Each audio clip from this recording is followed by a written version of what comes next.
Chief Investment Officer, founding partner of YRefi. I got to tell you, it's a real pleasure for us to be able to sponsor this amazing tour.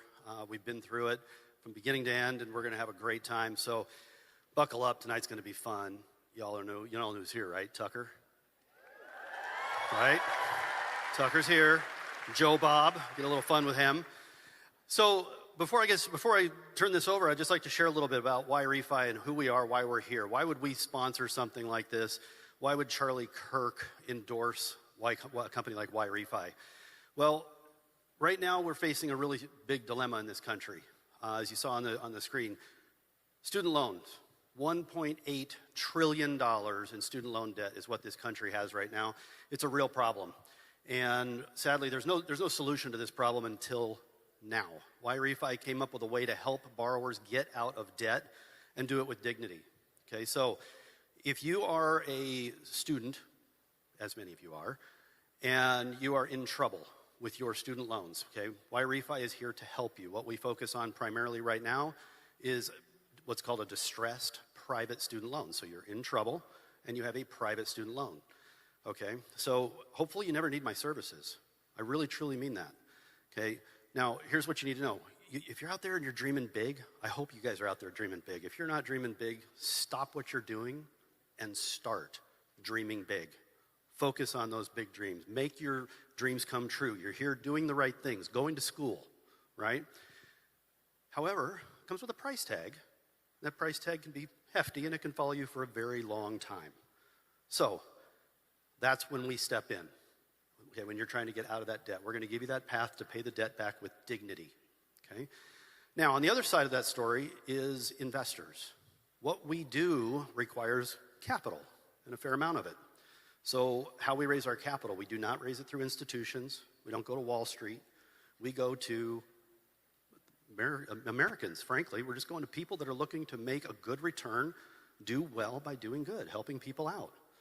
So if you are a capitalist and you believe in capitalism, as we do at YRefi, I ask you to check us out at investYRefi.com. Learn a little bit about our investment opportunity.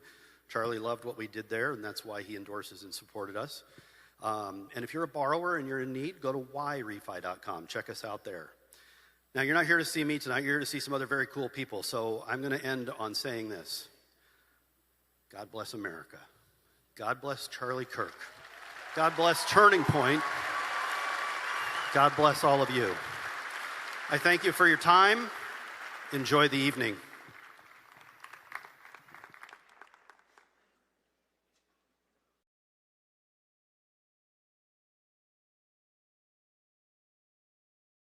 Ladies and gentlemen, please rise for the national anthem and join me in welcoming Troy Mitchell to the stage.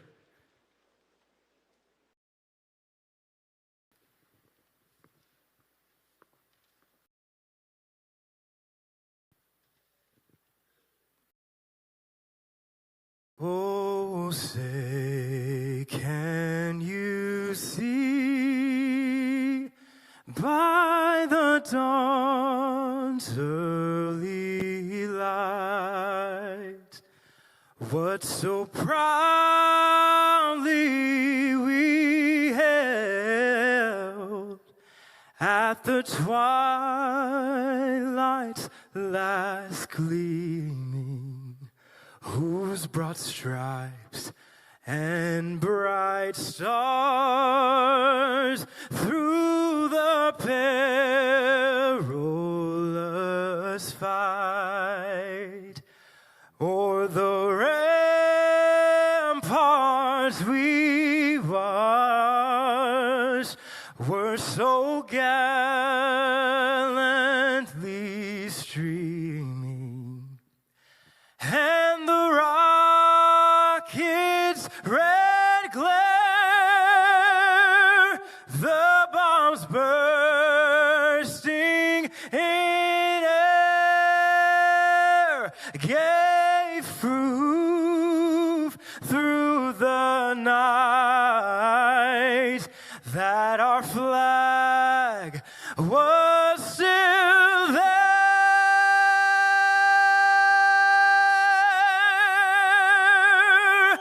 Oh, say, does that that star-spangled banner yet wave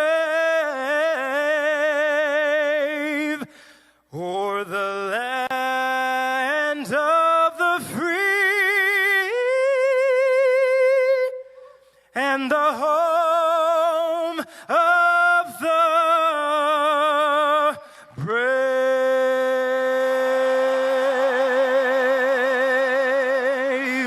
Thank you.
Please welcome Governor Mike Braun.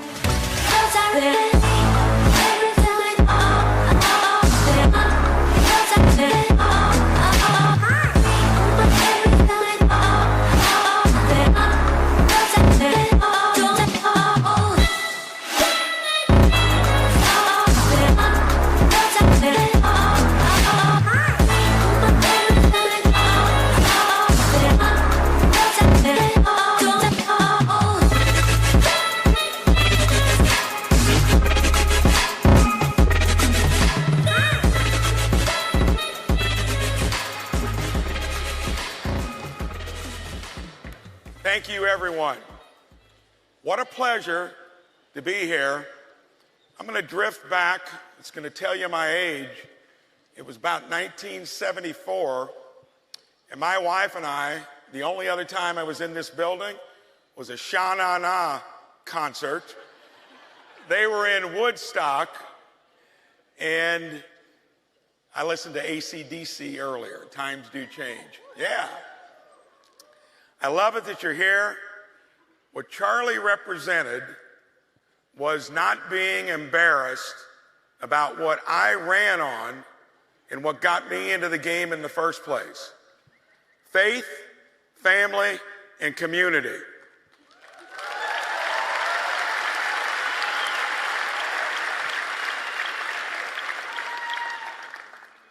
You throw a little freedom and opportunity on top of that, we never should shy away from shouting it into the rafters. We need to do that every day. We need to organize across the country, because the other side, the 6 years I spent in the U.S. Senate, I was the loudest voice on fiscal responsibility, limited government, getting things done without growing government. The other side wants that approach. Look what the founders did. They risked everything to get out from underneath that. It took a while, and here we are. We're in a classic battle between those values and folks that believe government is the most important thing in your lives. Don't ever go there. Always resist it. Be loud about it. Can I count on you for that?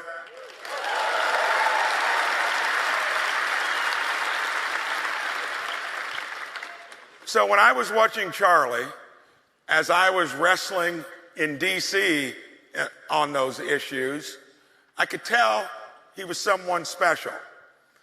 I've learned more from talking to folks that disagree with you and then bringing them over to your side.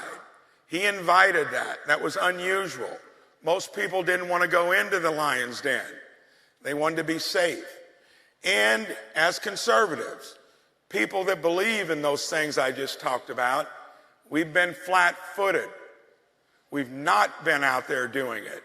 The other side, they adore it. It's their growth business and their cathedral wrapped into one, and it shouldn't be that way. It takes this, and what I heard just a little bit ago, 9,000, 10,000 chapters across the country, growing into what it is now. It's up for you to be the foot soldiers that we take what he meant and grow it into the place where this is more common on universities than the other stuff you often see in universities.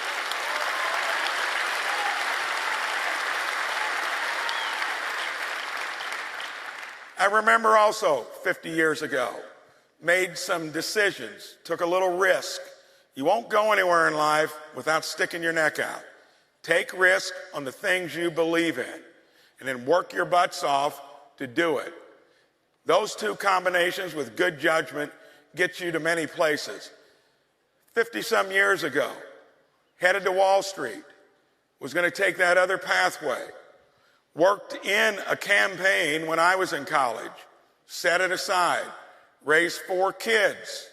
My wife's had her only job as her business in our hometown, where we've known one another since first grade. The American dream. You'd even talk about that in some schools, and they'd call you a hayseed, or that you're not with it. Don't ever be embarrassed of Main Street and the values that we embrace, again, on faith, family, and community. Charlie would love it. He'd be proud of you, but know that it's not going to be easy, because the other side controls the media. They're going to spend more money on campaigns against you. They'll try to wear you out, but they don't have the winning message. The winning message is work hard, embrace freedom and liberty, don't be ashamed of your values, get back to your own communities and think about making a living, building your family, building your businesses. That's what this is all about. And as long as I'm your governor in Indiana, that's what it's going to be about here.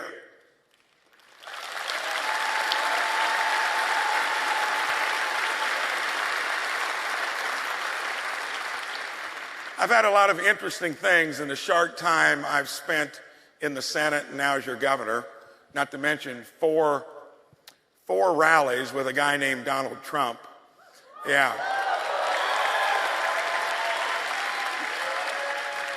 I'm close to wrapping it up, but I'm going to tell you a Trump and a Bobby Knight story at the very end, so you'll like it. I'll never forget when he ran in 2016. There's no doubt what that was about. That was half the country pissed off with business as usual.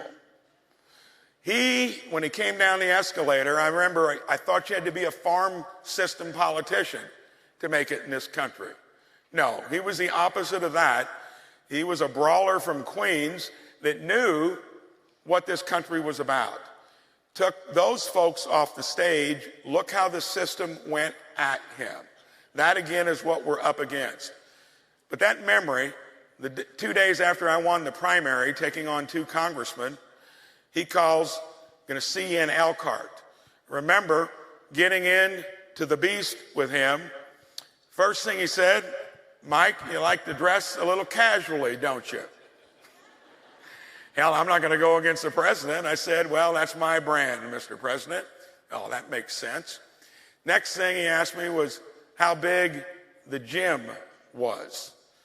He wanted to make sure there were going to be a lot of people there. And of course, I said they're the biggest high school gyms in the country. That satisfied him. And then I didn't know where the conversation would go next.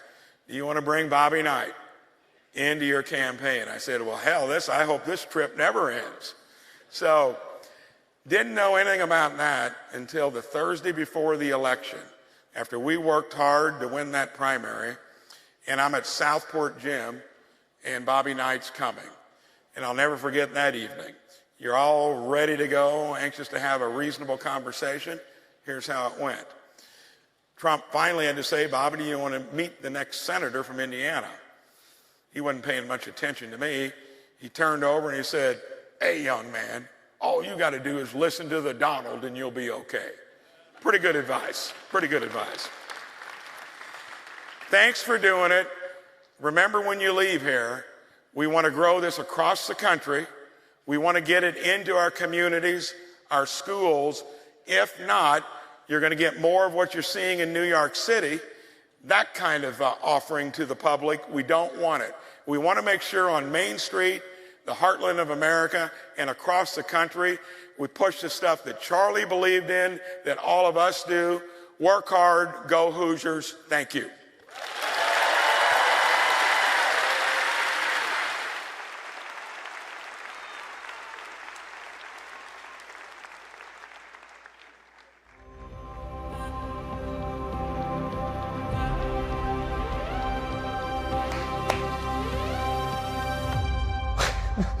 That's too good. Joe Bob, that's too good. I got to tour with Charlie as his opening act for the last 3 years. I think initially some people might have found it odd that Charlie Kirk was bringing a comedian on the road with him, but also I don't think people realized how much Charlie loved to laugh. Mark Twain once said the human race has only one really effective weapon, and that's laughter. And even though he was known for his logic and reason, nobody understood the power of laughter better than Charlie. Ladies and gentlemen, please welcome comedian, Turning Point contributor, and host of Turning Point Tonight, Joe Bob. Joe Bob. Joe Bob. Joe Bob. Joe Bob. Joe Bob. Joe Bob. Joe Bob. Joe Bob.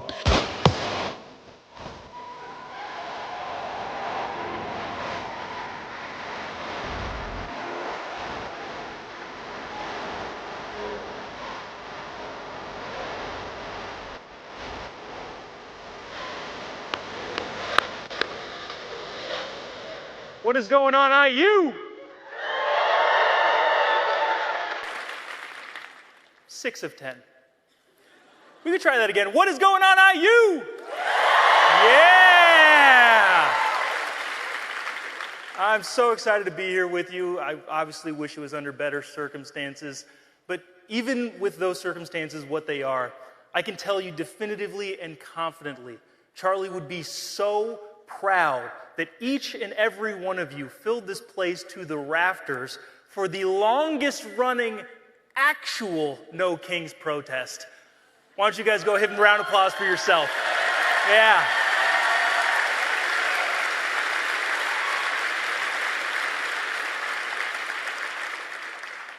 What a weird weekend that was.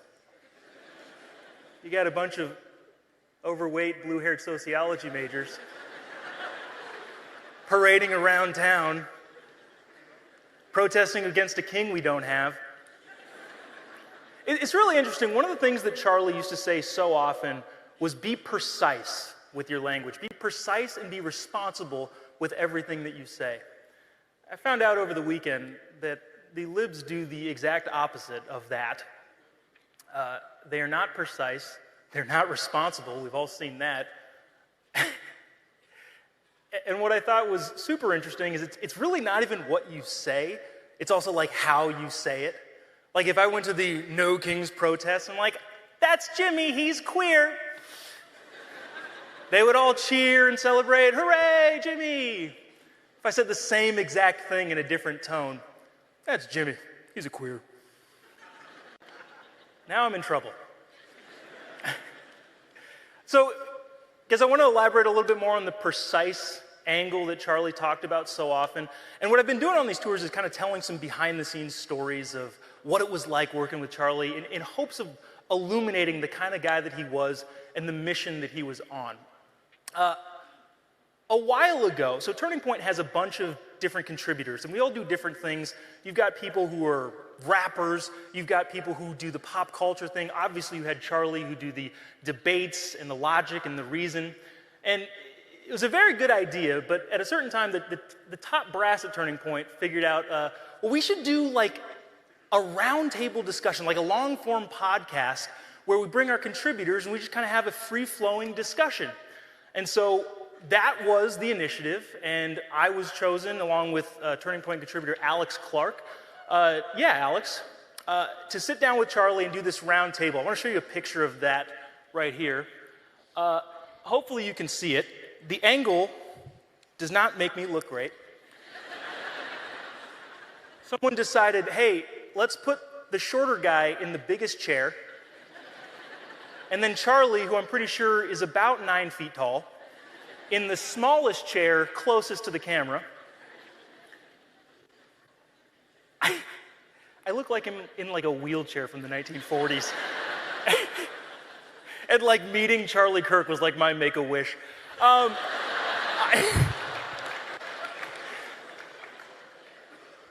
So we had these roundtable discussions, and we got a few good clips from them. We did 3 of these with Charlie, Alex, and myself.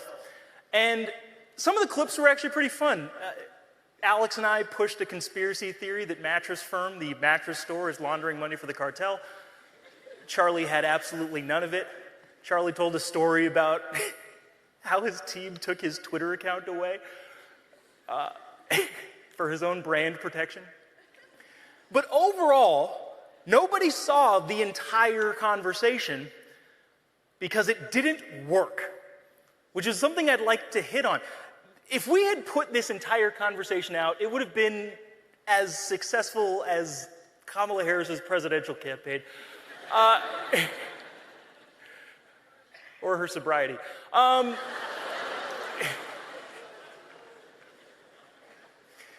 But these things went off the rails so fast and so hard, Joe Biden might have actually visited.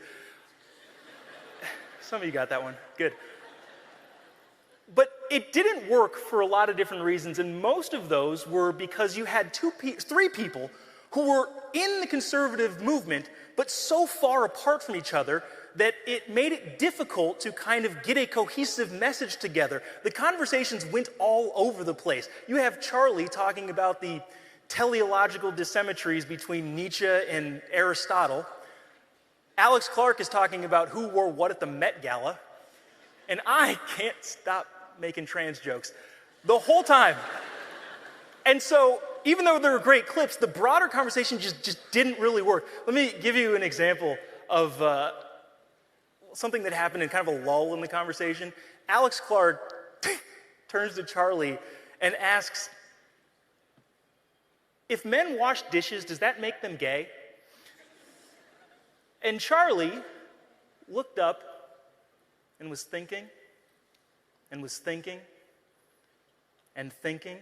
And all the while, I'm watching the producers in the back of the cameras starting sweating bullets. Like, oh my gosh, what is he going to answer to this? So Charlie gets asked, is washing dishes gay? And he says, well, everything is gay if you go to Purdue. He didn't say that. He didn't say that. He didn't say that. I gotta stop ribbing the rivalry schools, because for all I know, we're gonna be at Purdue next semester. I'm gonna have to explain that one. But he's thinking, and all of a sudden he says, I haven't thought about that deeply. And Alex is like, well, do you wash dishes at home? And Charlie's like, yeah, I wash dishes at home. And I say, queer. I didn't say that either. But there's 2 different things that I think are very important in order to take away from that ridiculous interaction on those roundtables. The first of which goes back to the first point, that Charlie, no matter how ridiculous the question, was always precise with his language. He was always intentional with everything that he said. Remember, the answer to this question was, oh, I haven't thought about it deeply. Yeah, dude, we know. We know you didn't think of the sexuality of people washing dishes in the kitchen deeply. That's not something I would expect of you. But still, Even when posed a ridiculous question, Charlie thought, what is the most impactful thing I could say in spite of this insane question? The second thing that I thought was really, really interesting and kind of indicative of why these things didn't work is there are platforms and there are outlets that have their talent or their contributors all on a panel, and they talk and they have a flowing conversation. And the reason that this didn't work at Turning Point USA, I actually think is a feature and not a bug. The reason that it didn't entirely work for the podcast in the long form is because you had people who were in the conservative movement, but coming from so many different angles that it was hard to coalesce and come around a regular, normal person conversation. You had Alex Clark talking about pop culture. You've got one of the smartest people in the world sitting opposite of her. And then you have Charlie Kirk. No, I'm kidding. No, Charlie's the smart guy. But in total, the conversation didn't really work. And like I said, that's a feature, not a bug, because as we all noticed, the conservative movement has a lot of different elements to it. Being a part of the conservative movement doesn't mean you have a single track mind. It doesn't mean that you all agree with one thing. I want to pull up a graph from, oh, that's still up there, great. Can we pull up that graph? This is from a British study talking about the variety in ideas on the conservative side of the aisle and on the lib side of the aisle. If you'll notice, the lib side, if you don't believe in quadriplegic Chinese trans amputees, you're outcast because you only have a small granular space of which you can operate in. But on the conservative side of the aisle, we have a lot of variety.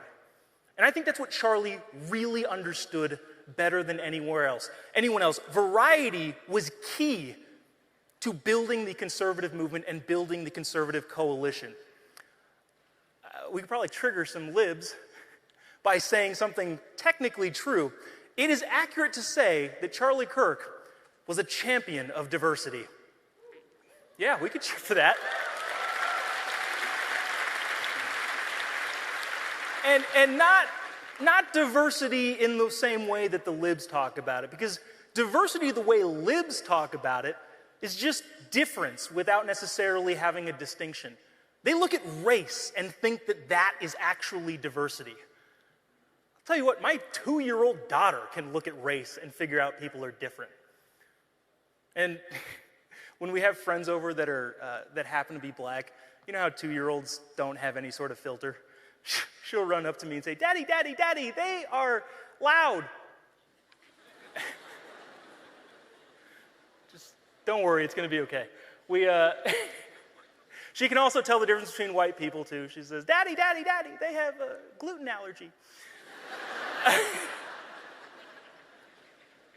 But the bottom line is, diversity, the way that libs portray it, is the dumbest, most idiotic form of diversity that there is.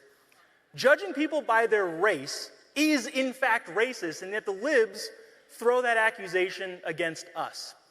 But in reality, the conservative movement has a diverse array of ideas that don't necessarily align. Not everybody agrees on everything, but the core tenets of the conservative values are maintained, and because of that, people like Charlie were able to foster variety of ideas. And that, I think, is the mission that we need to continue as the conservative movement. Yes?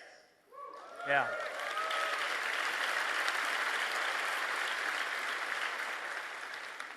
You know, over the course of the 3 years that I was able to tour with Charlie, people would come up and students would come up and say hello. And they'd say, "I really want to get involved in Turning Point. What can I do?" And I said, well, what do you want to do specifically?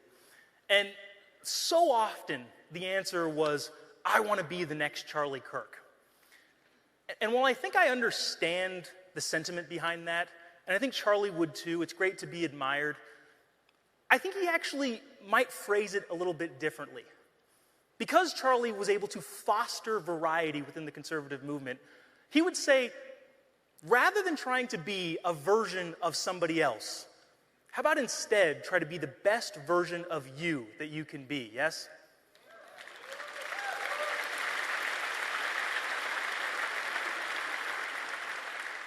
Because ultimately, that is what is going to make up the conservative coalition. Ultimately, each and every one of us being the best version of ourselves that we can be is going to do the most in honoring Charlie's legacy. Can you guys do that? Yeah. So I always used to close these with giving 3 different directives that I'd like to leave with you here. And that is 1, never stop fighting for truth, yes? Never stop fighting for freedom, yes? And never stop fighting for this country, yes? IU, thank you guys so much. It's going to be a fantastic evening. God bless America. Thank you. Thank you, guys.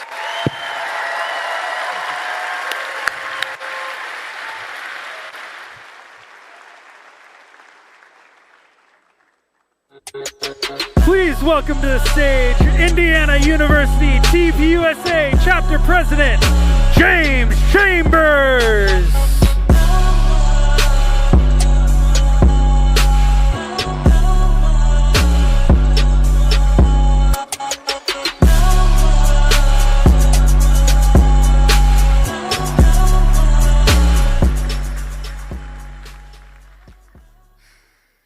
Good evening, everyone. When I assumed this position as Turning Point Chapter President, I never knew the position that I would be put in this semester. But frankly, I'm proud to be put in this position because I'm happy through all of this. I am deeply grateful to be working with everybody here tonight, with Turning Point staff, and everybody else, including Tucker Carlson, who is a great, great person. And if everybody can hold up your rally signs right now in honor of Charlie Kirk.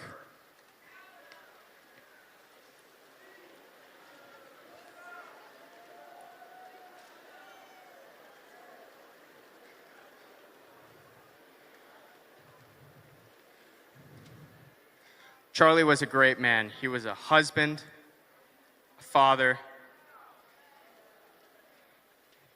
and son. But frankly, what we need to do is carry on his torch. And frankly, I think the best thing to do is go around on college campuses, go on TPUSA.com and look up how to start a chapter, how to get involved. This Turning Point chapter here is growing by the day. And if you can get involved at IU Bloomington, if you're a student here, I would recommend getting involved. If you're a student at another campus, I would recommend getting involved with Turning Point. Because it's the right thing to do. Because now is our turning point. Now is how we make a difference in the United States of America.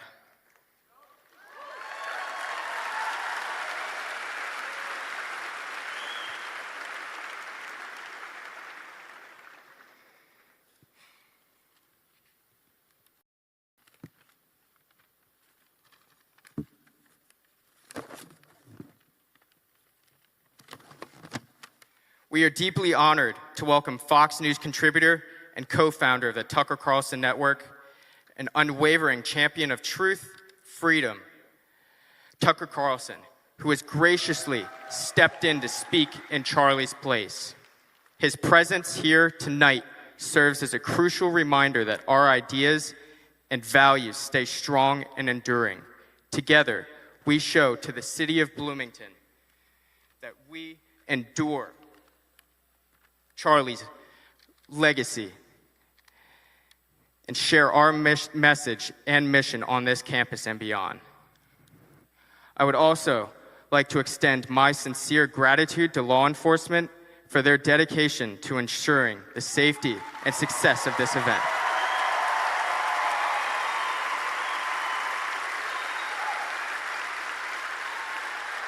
as well as to everybody whose hard work made tonight possible. Now, please welcome me. Please help me and welcome it. A pioneer in conservative journalism, Tucker Carlson.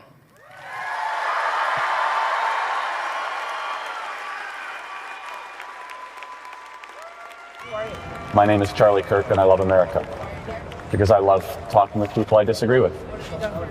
Started an organization that's now on 1,000+ campuses to save the greatest culture and country ever to exist. Our family's divided. We're divided the same way the nation is divided. Will anything ever be remedied? A nation divided against itself will not stand, neither will a family divided against itself. Why do you think your son is conservative? You as a father should listen to your son. I used to be, at one point, on my father's side. Upon doing my own research and seeing things firsthand, I've switched sides. We talk every day about politics to the point where it's divided us. Father-son divide is more important than politics. Really try to come down at what generational perspective do they have. Never let politics get in the way of the beautiful relationship between father and son. And my question for you is, do you have any hate against the LGBT community? How could I hate that which I have a heart for? I might not agree for some of the lifestyle choices that some people make, but of course not. And if someone said, Charlie, what's your view on marriage? I say, I believe marriage is between one man and one woman. Do I have hate in my heart for somebody that doesn't choose the lifestyle that I believe that God laid out in the scriptures? Of course not. Yeah.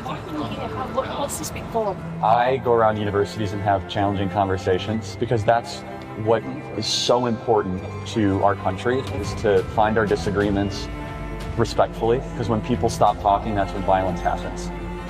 Okay. You could see that happen all across the world. What motivates you to come at you? Well, because I love talking to people I disagree with. When people stop talking, that's when you get violence. That's when civil war happens, because you start to think the other side is so evil and they lose their humanity. First, I just want to say I don't agree with you on a lot of stuff, but I really respect, and I think you don't agree with me on a lot of stuff, but I really respect that you'll have a dialogue. I think one of the big problems in this country right now is, like, people can't have a dialogue, and people, like, don't even know how to, like, have a dialogue and use logic and, like, have an actual argument like you do. So how do we improve that as a country? How do you think we get more people that can argue, like, on both sides of the aisle? I think this event is a great example of it, right? I think that this event is, we need to have differing opinions. We need to have people that don't share the same worldview and see which one is better and try to find common bond. You should have your own discussions like this every day. You should try to model it and try to have, back and forth, and that's what makes the country strong and great. Civil dialogue. Let's get right to it. We have 30 minutes with Tucker Carlson. Tucker, come on out here.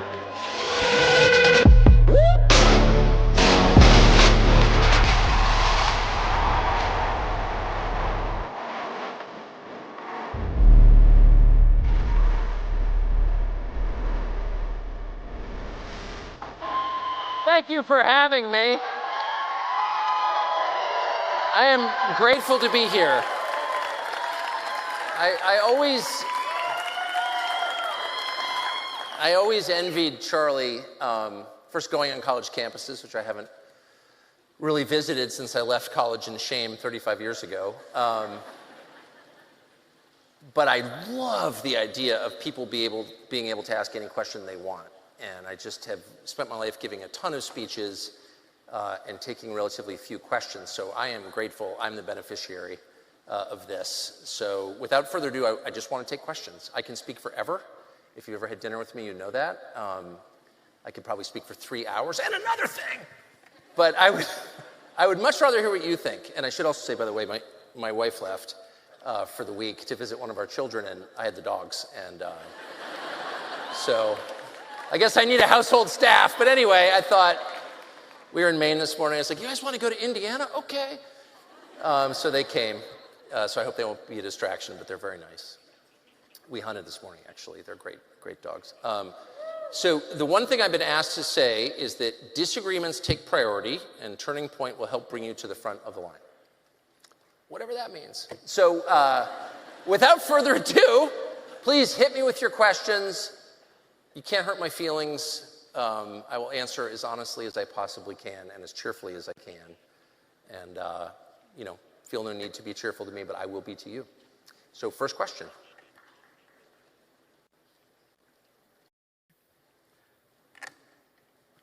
Tucker, this is awesome. Thank you for being here today. Oh man, thank you for having me. Big fan. Here's my question. So one of Charlie's gifts was bringing the different factions of the right together under one movement, supporting MAGA, supporting MAHA, and help to get Trump across the finish line, as well as, I know Charlie and you both worked to get JD up there, which is amazing. 48, let's go. How do we keep that without Charlie? We're already seeing the Republicans, let's battle over group chat, let's battle over foreign policy. And it's like they don't want to keep together what Charlie built.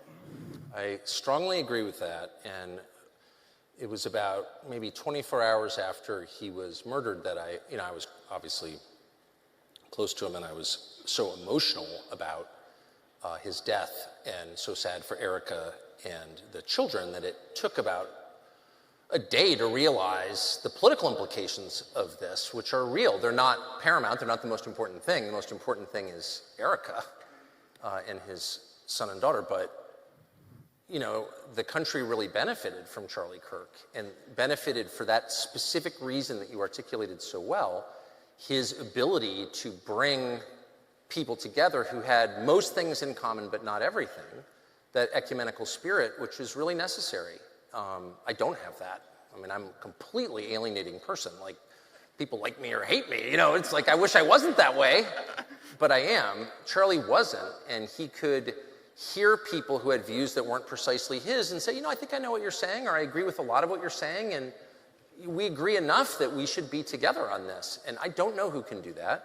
It's very obvious to me that the Republican coalition is fracturing over foreign policy, Israel specifically, and it's such a shame. It's such a shame. I mean, I obviously have strong views on this, which I've articulated and made myself even more hated, but it's not the only thing I care about. It's the only thing its advocates care about, that's for sure, which is really a shame. But I would say on most things, the people I've battled with, Mark Levin or whatever, I agree with Mark Levin on a lot. I do. I don't know. I mean, I'm very pro-family. I'm passionately pro-life. I think he is also good. Like, it would be worth being united on those things. And I'm not passing the buck. I mean, I think a lot of us are more, including me, are more divisive or hot-headed than we need to be. Charlie had a lot of emotional self-control, which he was, 20 years younger than me, and I admired that openly, and I told him so. You have control over your own emotions. You take Proverbs seriously. Control your emotions. That's always been a struggle for me. That's a prerequisite for bringing people together, is curbing your tongue, not saying sharp things that you could say. But so I'm not passing the buck. We're all at fault. And the worst people in the world are going to benefit from this if the fracture remains. But I will say that on the foreign policy question, the advocates of neocon foreign policy literally only care about that, from what I can tell. And I would just urge them to, broaden your concerns a little bit. Yes, I understand your emotional connection. I get it. And I'm willing to make allowances for it. But, slow down a little bit. You don't have to hate people just because they don't worship Bibi or something. Like, that shouldn't be the make or break issue. It's a foreign head of state. Like, settle down. And hopefully they will. Hopefully they will. And I do think when 7 million people take to the streets, as they did last weekend, I know they were all like elderly boomers and everyone's laughing at them, but that's a lot of people. And that suggests a very high level of organization and coordination. That's formidable. That's not a joke at all. And I'm not laughing at that. I think it's totally real. And those people do not share my values at all, like at all. And some of them, not all, probably not most, but some of them are scary. I don't want those people in charge again. I saw what happened last time. So think big picture for a second. You know what I mean? Awesome. Thank you so much, Tucker. Thanks.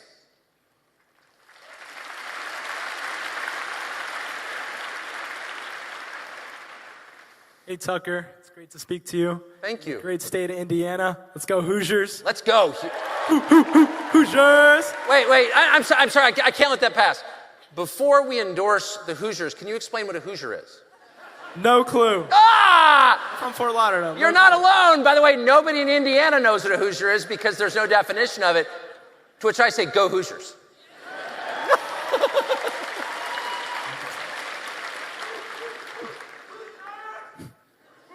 So I had a big kind of question here. I like the big ones. Hit me, baby.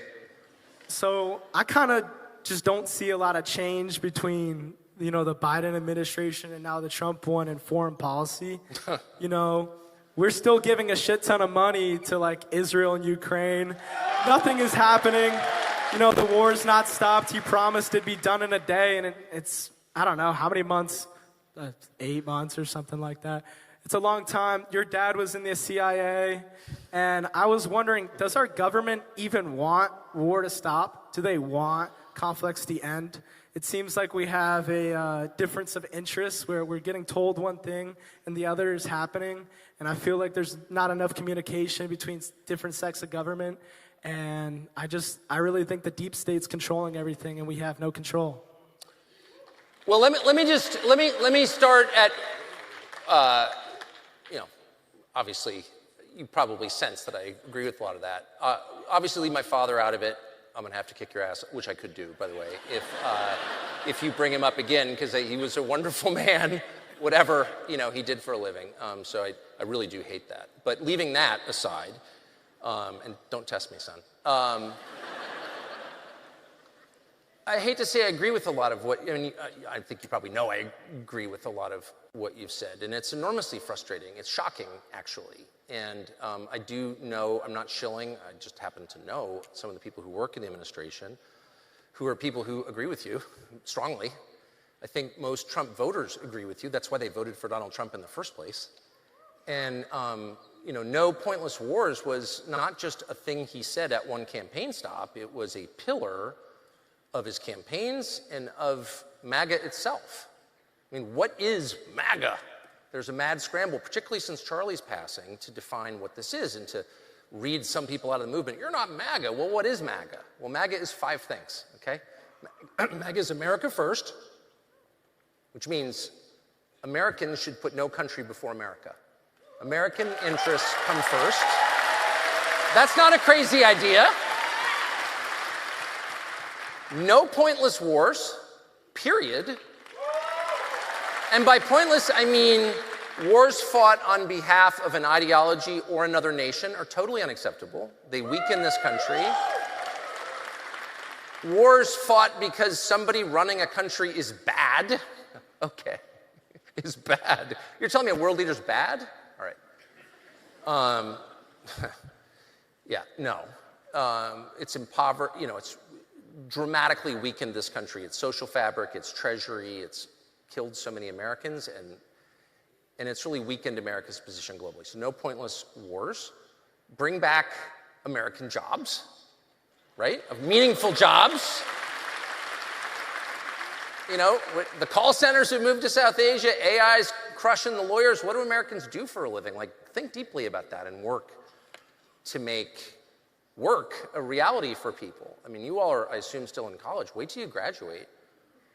I have a child who just graduated college.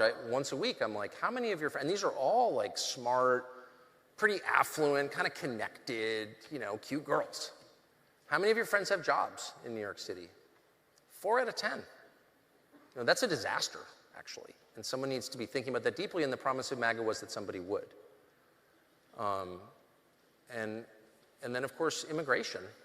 You have to control who comes in and out of your country, or else you're not a country. And I know that it's considered highly controversial to say that the population of America is being replaced by people from other countries, but it's not controversial. It's a mathematical fact, and the numbers are taken by the US Census, and that's just true. Now, some people are for it. I'm against it. I'm from here. I'm against that. I'm against replacing the current population. And it's happening in this country. It's completely happened in Canada, New Zealand, and Australia, and the UK. It's happening to the English-speaking world. I'm not exactly sure what that is, but I'm totally opposed, and so is everyone who voted for Donald Trump. That's not a conspiracy theory. It's a mathematical reality.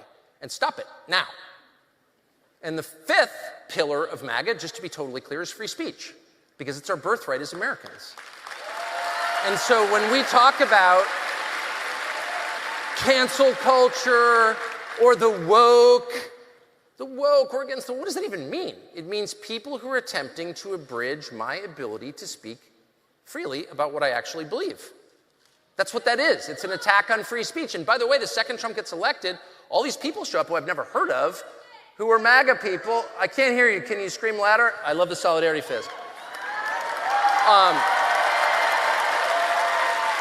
And they're saying Tep is Taos. I couldn't hear what she said, but this is why I'm such an unpleasant person that brings it out of me, and I'm going to really try to be a nice person to screechy. Oh, I could hear that. Anyway.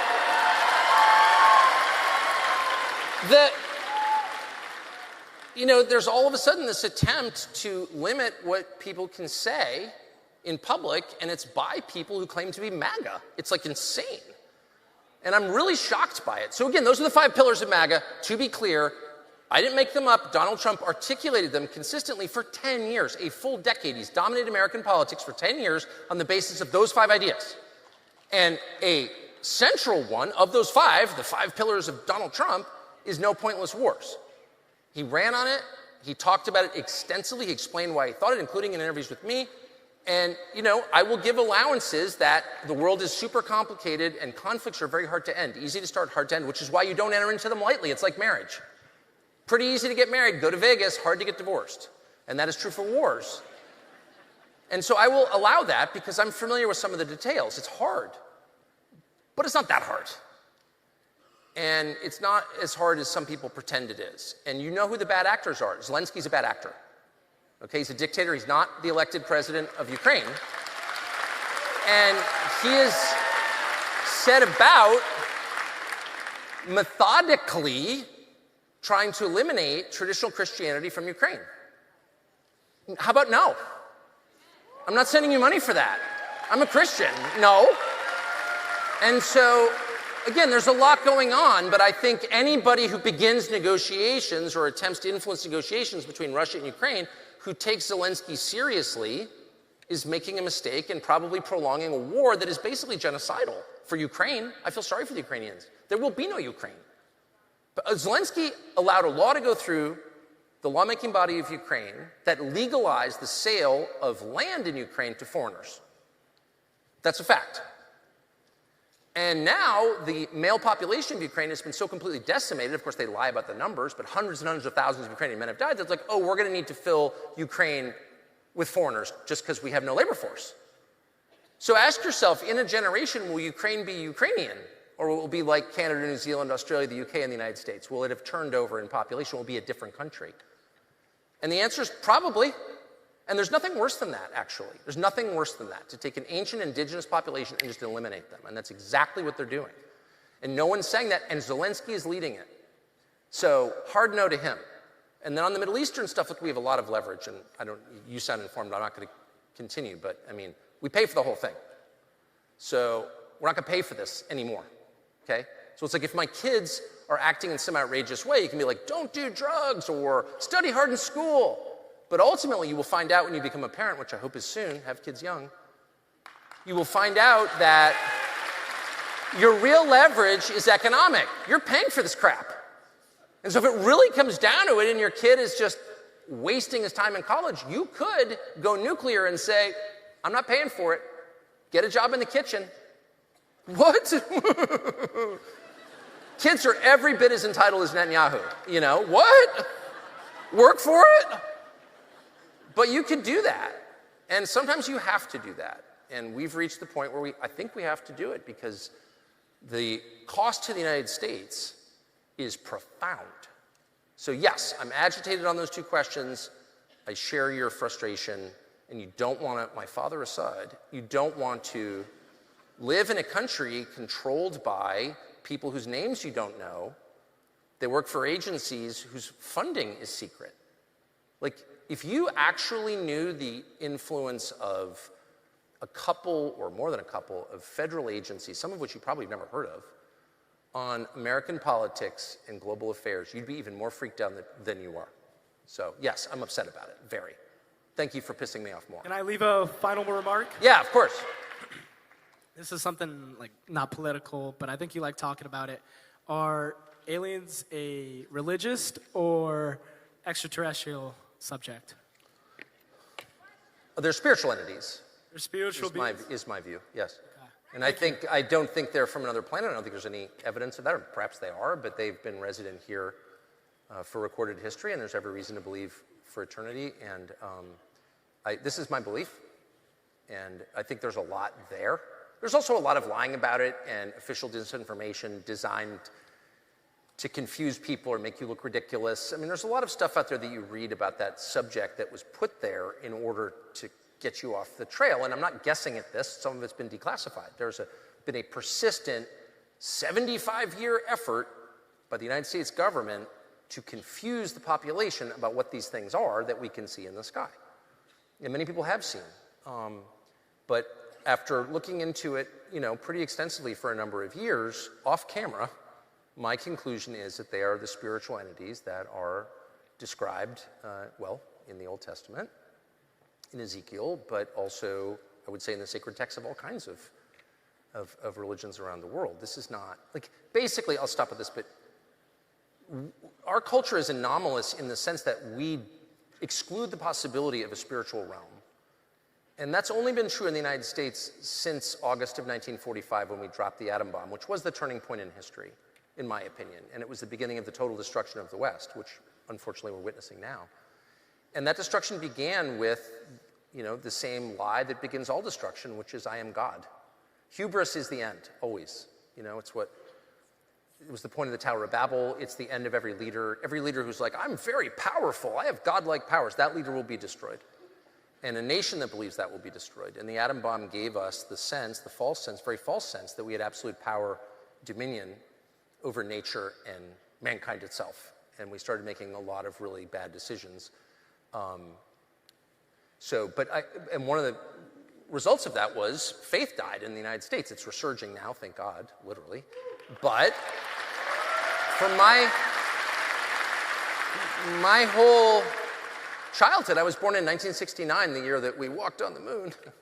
And just kidding, sort of, maybe. I have no idea. I'm not going to find out. I'm not going to find out. I've got enough problems. I don't want to know. But anyway, the point is, I was born that year, and for my entire life up until recently, no one I knew in my world, which is coastal, affluent, well-educated, not that I'm well-educated, but everyone else around me is, no one ever talked about God at dinner. That was the spiritual realm was kind of a joke that is kind of a trailer park belief or who knows what. They're handling snakes, they make TV shows about no one believed that. And when you don't believe that, you kind of miss everything because it is real, whether you want it to be or not. That's literally real. It's absolutely real. It's as real as this podium. And so to someone living even 100 years ago, the idea that these are, of course, angels, demons, they're manifestations of the spiritual battle ongoing since the beginning of time, that would have been obvious. And instead we're maybe they flew in rocket ships from Mars. Do we have a telescope powerful enough to detect that? Oh, shut up. You're missing the obvious, dude. Thank you. Thank you very much. Thank you.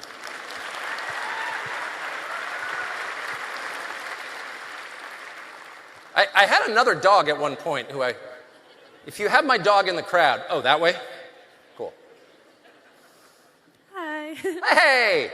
You're going to have to forgive me. I had kind of a cold over the weekend, so I'm losing my voice. That's okay. But I just kind of wanted to ask, I want more insight on this because I think especially in the age of social media, we're hearing a lot of buzzwords. I think a few examples of that would be words like woke or phrases like owning the libs or whatever. You already kind of touched on what your definition of woke is, but I kind of just want to hear more about that and how is that attacking your freedom of speech? Who are the people that are a part of this movement that's attacking your freedom of speech? I feel like we hear woke so much, especially from conservatives. I'm personally not one, but we never really hear what it means. So bless you for asking that question. And just in general, I think that we should demand a definition of terms. If you're being attacked for being something, and if you're being punished, especially for being something, it's fair to ask, what do you mean by that thing? Right? You're racist, you're anti-Semitic, okay, well, what is that? Why don't you define it for me? And woke would definitely be in that category. I think thank you for asking that. I can give you the definition that I have in my mind. I think woke has two components. At its core, woke is an attempt by the powerful to make the less powerful shut up. All efforts to stifle speech come from the powerful, not the powerless. What's so interesting about this moment that we live in, this has been true my whole life, really, but it's a new innovation in world history where the powerful use the powerless as a pretext to crush everyone else. So what May they I do... ask more about Yes, ma'am. Well, when you say the powerful and the powerless, generally we associate wokeness, like you guys say it's like more LGBTQ agenda or more Right. diversity of races. How is that the more powerful? Because those are historically oppressed groups of people. Right. Well, that's, I mean, that may or may not be true depending, I mean, it's probably true in some ways, untrue in others. Certainly not true now. How is that not true now? Well, I mean, simply because if you were to, just for example, apply to Stanford Law School, which I would not recommend, but if you were to write an essay about how, you know, growing up queer in a Midwestern farm town. I've grown up queer in a Midwestern farm. You should have applied to Stanford Law School. You probably would have gotten in. I'm glad you didn't. But here's what I'm saying. Leaving aside that, and I'm not, by the way, I would never discount the fact that there are people who have been victims of bias, obviously. Yeah. I'm merely saying that big picture, the efforts to make other people be quiet on behalf of this or that marginalized group are 100% paid for and encouraged by the richest people in our society. So if you look for, and I'll be very specific in the case of the, and I can never do the acronym fully, but for the gay lobby in Washington is run out of a building that was right across from my office for many years called the Human Rights Campaign, which is the largest gay lobby in Washington. Who pays for that? Where does that money come from? And they're the ones who popularize the idea that people can change their sex if they want to, transgenderism, which at the time was like a pretty boutique idea. There had always been transvestites, always in every society, including ours, but the idea that this was a category that needed federal protection and that people were born this way in the wrong body, that was a brand new idea, and I was there for that because I'm 56. Wait, but correct me if I'm wrong, isn't the Human Rights Campaign, isn't that a nonprofit organization? So isn't it funded by, or am I wrong about that? I think it is a nonprofit, and what's interesting, and this is a whole... People fundraise for the Human Rights Campaign. Sure, but you're absolutely right. It is, like most lobbies in the United States, I would say all of them actually are not federally funded, they're nonprofits, and they're among the most powerful institutions. They may be the most powerful institutions in our country. Abroad, they're called NGOs, non-governmental organizations. But in the United States, they operate as what we call nonprofits under 501c3 tax law, and that means they pay no taxes. And so they become enormously rich. Now, if I were in charge, never gonna be, unfortunately, I would eliminate all tax exemption for everybody, for churches, the Human Rights Campaign. Everyone pays the same tax because we're all Americans. That would be my view. I think it's, no, but that's a sidebar. I would just say, if you look, and I would encourage you to do this, to look into who funds that, and by the way, the Heritage Foundation on the right, and like all these nonprofits, it's not just the Human Rights Campaign, the people who fund them are not the least powerful. They're not funded by some, you know, trans performer, you know, in the Castro district of San Francisco. They're funded by billionaires. All of them. BLM, the BLM riots were funded by Apple and Facebook. You know, all the biggest actors in corporate America fund these organizations, which have the effect of getting people fired from their jobs or shamed into silence. But also, Tucker, you can make the argument that Elon Musk, he's one of the most powerful people in the world. He's a billionaire, billions and billions of dollars, and he put all his money into the Trump campaign. Well, I wouldn't make that case. I would state it as fact. That's true. Yeah, it's the facts. Well, I know. I know, you're saying that, listen. You're saying that wokeism, and it's the most powerful people suppressing the lesser powerful. There's cases where it's people that you typically agree with, where it's powerful people suppressing the lesser powerful. That may be absolutely true. I like Elon. I'm not endorsing everything he does. So, but that's you endorsing a more powerful individual. Why are you only against the more powerful when it's supporting things like human rights and BLM, but you're for it when it's supporting Donald Trump? Well, I don't know that I am. I mean, I think we may have a failure of, as usual, of me to explain myself fully. So I think you're speaking about two different categories. The first category was free speech and who's funding the efforts to suppress it. And I would say free speech benefits, by definition, the powerless. So like if you don't have a lot of money and clearly, you know, your vote isn't going to turn an election, what do you have? You have your conscience, you have your voice. So traditionally, and this is why it's enshrined in the Bill of Rights, the freedom of speech is the weapon of the powerless. It's all they have is their voice. That's it. Okay? And their ability to assemble and petition and make noise and all that, right? This is what liberals used to say all the time, and I always agree with them. And you will find in every society, at every time, the people who are against the exercise of free speech are the powerful. You find this in, you know, the potentates of the Middle East. Who's against free speech in Saudi? Well, the king, obviously. In every country, that's the case, and it's true in ours. So that's just a point I would make, and it's true for wokeism, which was a lot of things. It was identity politics, but really what was the point of it? It was identifying this group. This group has no power, therefore you're not allowed to criticize them, say the richest people in America who really don't want to hear an analysis of their leadership. That's what it's actually about. So that's the first point. You're making a second point, which I'm not sure I disagree with, which is that people who have billions of dollars have undue influence over our society. Amen, sister, I would say.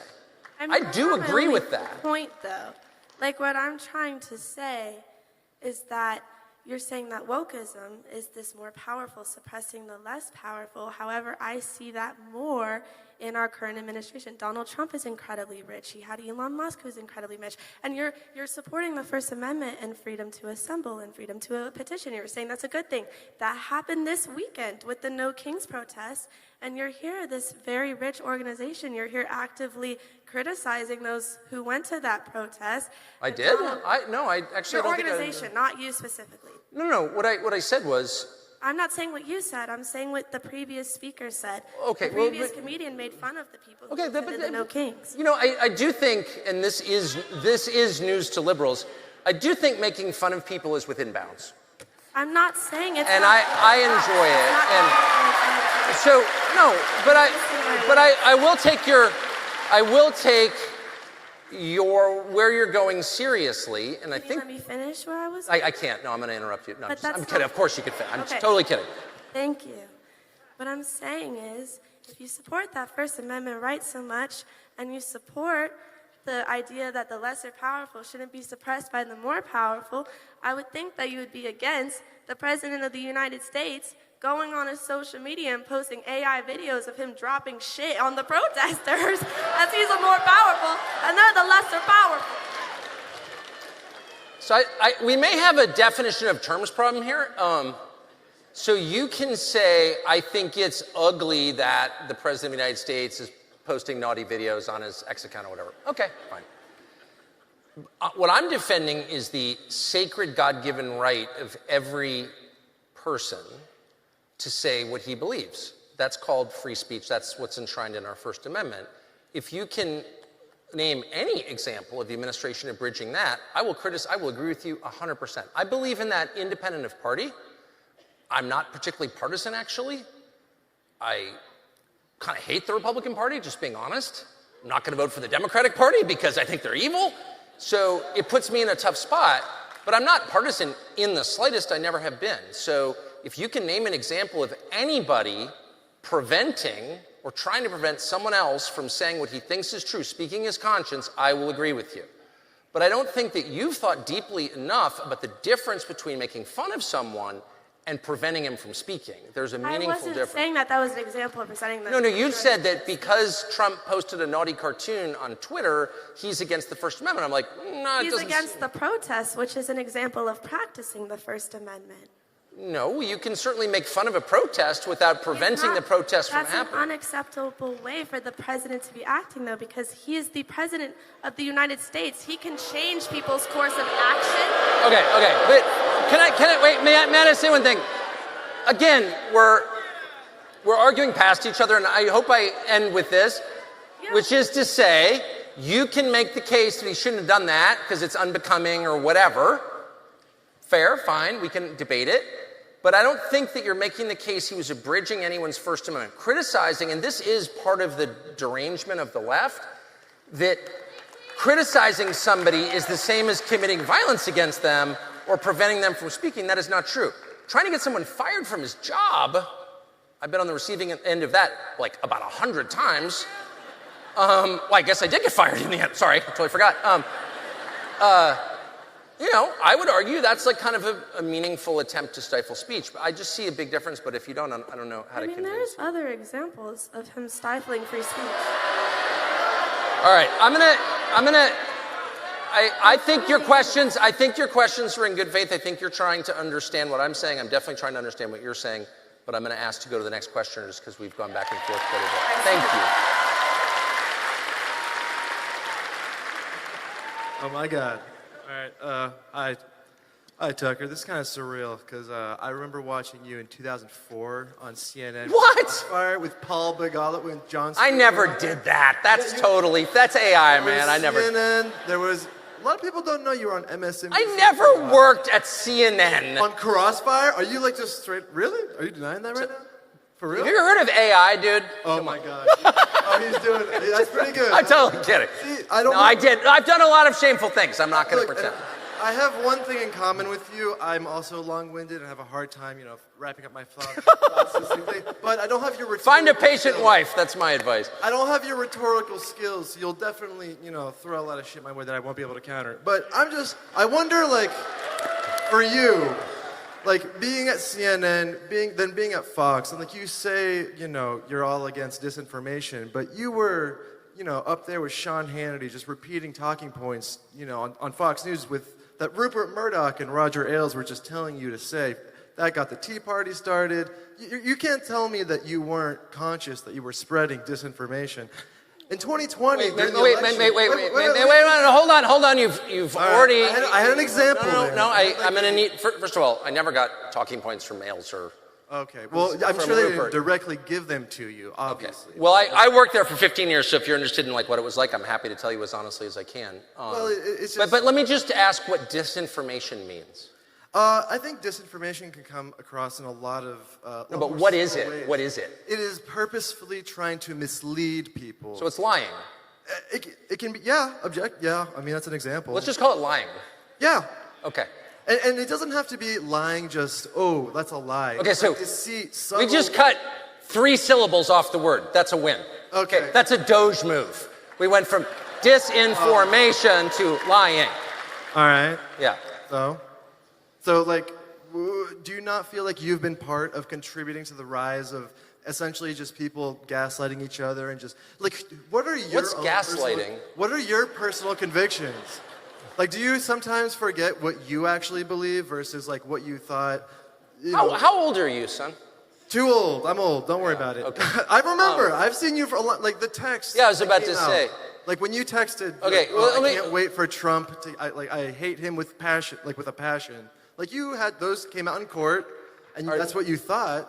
But at the same time, you were actively supporting Trump and the whole 2020 election situation. So that's disinformation right there. Okay, so you're giving me a lecture about what I think. And I do think... Okay, I'm sorry, go ahead. I promised in the spirit of Charlie I would not use profanity from the stage. It's okay, I'm French. You can shit on me all you want, dude. Okay. It's called merde, son. Okay, I would... rather than tell me what I think or what my experience was, I think it's, and I've done that to a lot of people. I've told people what they think. So I've committed that sin. So I'm familiar with it. I'm not judging you, but I'm just giving you advice. It's more evocative, it's more productive to ask what people think. That's what I'm trying to ask. And so you're saying you participated, I think you're saying, in a lot of things that were false and bad for the country. And what do you really think? Yeah. So I would answer your thought process. I would answer your second question first. I really try to be as transparent as I possibly can. I think you just scoffed in the microphone. I mean, there was text that came out in court filing. Would you like to know what that was? Because I'll tell you. I'm sure everyone would love to know. Yeah, when the Dominion lawsuit. You're one of the most annoying people I've ever dealt with. This is why I don't come to college. But hold on. I'm gonna, no. Hold on. I'm gonna apologize. I just want to apologize for saying that. Okay, so. That's such an honor. Yeah, I know.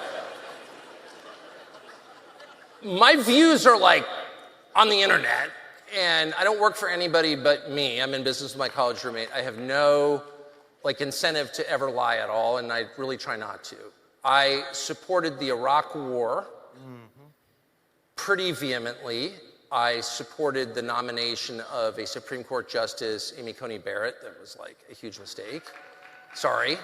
I think not what I thought she was. I support John Roberts. I support, what's the list of dumb things I've supported in my life is very long. I think I've learned something from those mistakes. I'm happy to admit how dumb they were. I've spent the last 22 years trying to atone for my support for the Iraq War. I appreciate that. And hold on, I'm not, okay, now you're annoying me again. Oh my God. Not here for your affirmation. So I would say, as to the text specifically, you want to actually know? I mean, are you even willing to hear it? I'll tell you exactly what that was. Those were between me and a producer of mine who I really love, who I still am close to. And that was about, it was in January after the election, and Trump was saying, they stole it from me. And I called the White House and I said, I'm totally willing to believe that. I mean, Zuckerberg puts, $400 million into the mechanics of elections. I don't think he's doing that because he believes in good government. Like, what is this? It's clearly their stuff. And I say to the White House, someone specifically at the White House, give me examples. And he says, I have got a great example for you. I've got 7 or 8 dead people who voted. And the beauty of that claim was it's provable because they're death certificates. And we've got the death certificates, and we've got the obits, and they voted, and they're on the voter rolls. We know they voted. Well, I mean, talk about slam dunk. I'm not repeating anything I can't prove. I don't trust any campaign, period. I never have, on either side. I just don't trust campaign consultants. They're disgusting. I still think that. But this seemed like a verifiable hit. So I go out there, and I say, there's a lot of talk, and you can pull up the tape. There's a lot of talk about, election theft. We're working on it. And I'm working at Fox News, so there's a lot of, let's find out what happened. But we know that 7 or 10 dead people voted, and here are their names. Miss Wanda Johnson of Sioux City, Iowa, and, Jack Klein of Corpus Christi, Texas, and I would go through the whole name, and we put the obits up. Well, within 25 minutes, a couple of the dead people call CNN to say, we're not dead. And CNN runs this whole thing exposing that I have just made this colossal error on the air. There's nothing I hate more than being wrong and humiliated like that, because I have a staff. We should get this right. And I didn't get it right because it's so easy to check whether or not someone has died that I didn't check. And I was enraged. And I was just enraged by the whole thing. And my position was, at the time, if you're going to claim it was stolen, prove it to me. I'm an adult man. I'm not taking anybody's word for anything. How come you weren't saying these things during, on Fox News? I did the next day. And I'm not here to just try to argue with you. I really do think this country's going through some, deeply troubling times. Wait, what do you mean argue with me? You just said, wait, stop. You just, stop. Wait, hold on. You said, why didn't you say these things? And I said, I did the next day on the air, live on Fox News. And you're like, oh, yeah, okay, whatever. No, but you didn't, though. Check the tape, dude. The emphasis of your show... The emphasis. What are you talking about? I went immediately on the. Cop-out. Okay, fine. What do you mean it's a cop-out? I was completely wrong. I blamed the Trump campaign for being wrong when it was partly my fault for taking their word for it, which I shouldn't have done. And the guy who gave me that information, I just ran into. I'm still mad at him. He's still around. It's just so you don't take any ownership for devices. What do you mean any ownership? You had the #1 rated show in America. What specifically are you talking about? You had the #1 rated cable. I'm aware of that. I hosted it. Yeah, I know. So you had. I know.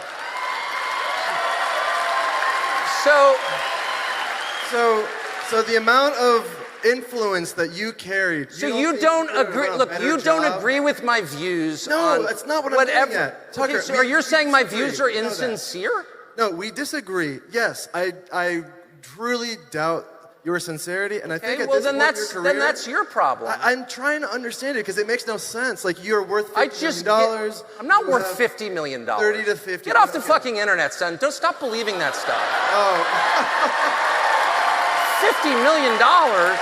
Go back to cable news. Sorry.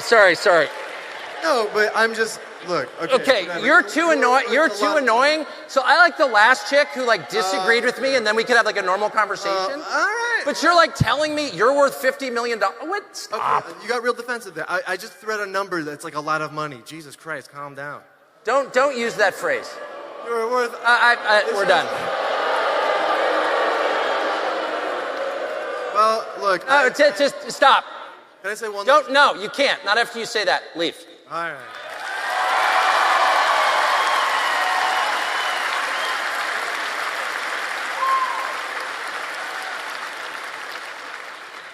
Hi, we had a question. I'm sorry, I'm such a jerk. I promise I'm going to try not to do that again. Okay. We wanted to ask that for a platform that advocates for limited government and personal freedoms, how do you justify the imposition of Christian values and beliefs onto a secular nation that was founded on the separation of church and state? Well, I guess I don't see a lot of imposition of Christian values. I wish we had a lot more. The country was founded on Christian values. You wish that we had laws? I'm sorry? You wish that our country had laws based on Christianity that would... All of our laws are based on Christianity. All of them. And do you think that's a good thing? Well, it's the essential thing. It's why we're America. All of our laws are based on Christianity. Not sectarian Christianity, not Protestant Christianity, Catholic Christianity, Orthodox Christianity. It's a secular country with... It's not actually a secular country. Have you looked at the dollar bill? No, it's not a secular country. Our founding documents have God all over them. In fact, that's the point of our founding documents. I don't know if you've read them. You should. Do you not believe in the separation of church and state? Once again, and this is why I do worry about college, because the thought process does seem less rigorous than it ought to be. I'm not arguing against separation of church and state. It seems like you are. It seems like you want Christian laws on a Christian... All of our laws are Christian laws. All of them. All of them. There's not one law in this country, in our criminal code, that's not based on a Christian understanding of justice. Let me explain what that is. And I think you'll be glad that you live in a country based on the Christian precept of justice. And here's the difference between East and West, Christian and non-Christian. And Christianity is the only religion that believes that each individual will be judged alone by God. We do not do in Christianity, or in the United States, which is based on the Christian understanding of justice, group punishment. Period. You can't punish someone's children for the sins of his parents. We don't punish entire populations. We don't kill civilians because we have a Christian understanding of what justice is. We do not do group punishment. Period. Every other country on earth outside of Western Europe and the Anglosphere does. You are all through Asia, all through the Middle East. In Russia, traditionally, if the parent does something wrong, the entire family is punished. But not in the United States. Period. Why? Because Christianity, only Christianity, doesn't believe that. It doesn't believe in blood guilt. And I don't know any other religion that rejects blood guilt with the vehemence that Christianity does. So yes, our laws are based on Christianity. You don't have to believe in Jesus to live here. I don't think you should have to believe in Jesus to live here. If that's what you're worried about, I don't think that. I would never advocate for that. But the Christian understanding of what justice is the thing that makes America a country worth living in.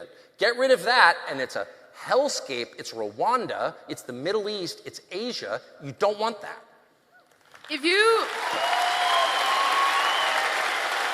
How can you say that you believe in the separation of church and state if you're advocating for a people that is not homogeneously Christian to be following Christian laws?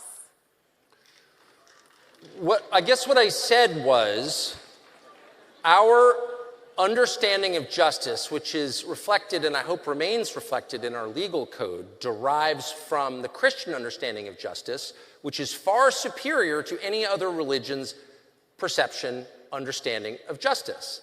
And that's one of the reasons that people who are not Christian move here, because they agree that collective punishment is immoral. It's totally immoral. It's why what's happening in Gaza is disgusting. It's why what's happening around the world is disgusting, because a whole group is identified as guilty, and Christians do not believe that is possible. Groups can't be guilty. They can't be saved collectively. Every person stands alone before God and is judged on his behavior and his belief, period. And our legal code reflects that. So you can't fire the kids of someone who gets arrested for something, okay?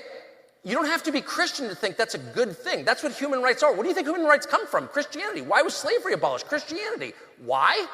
Slavery was perpetuated by people making arguments from the Bible. Well, for sure. Lots of bad things have been perpetuated by people making arguments from the Bible. But in the end, it was eliminated because Great Britain eliminated it on Christian grounds. And Great Britain, not any other country. And lots of other countries were deeply involved in the slave trade, as you know. But one Anglo-English-speaking Christian country with a head of state who was also the head of the church, it didn't have separation of church and state, Great Britain eliminated slavery on Christian grounds, and those grounds were really simple. Each person is created by God, and his rights are inalienable because they're delivered not by the state, but by God. And that is reflected in our Bill of Rights. And you don't want to live in a country that doesn't have that. And you guys are so brainwashed. Church and state. What is that then? Separation of church and state is a concept that I strongly support.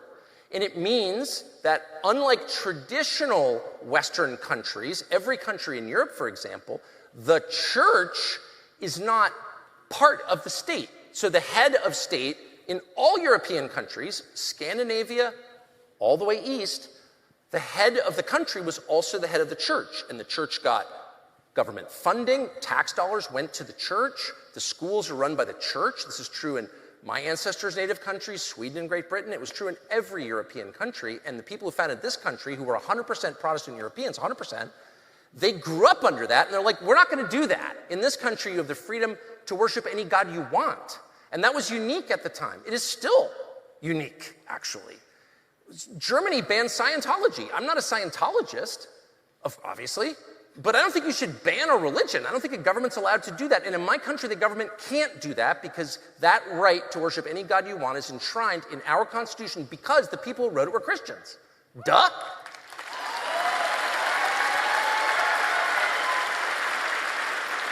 Go.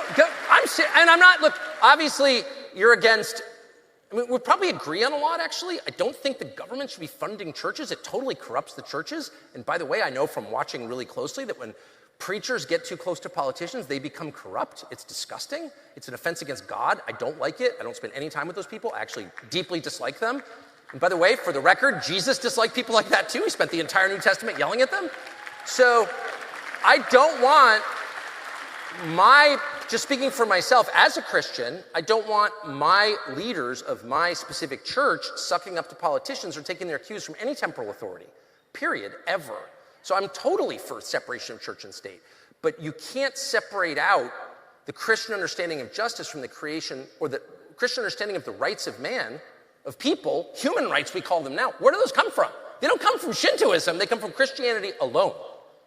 And I'm sorry nobody told you that.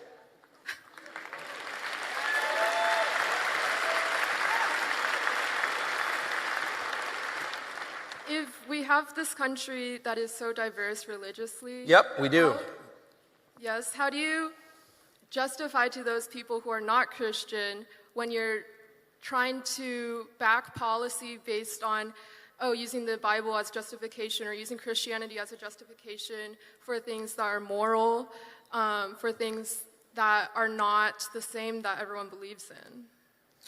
Well, you've got a broader problem here, and I will take your question seriously because I think it's a serious question. You have a problem in any country where there's no working majority of people who share something in common. And we have that now because of immigration.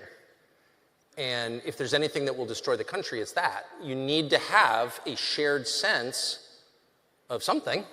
It can't just be, we love the gays, that's enough. It's not enough.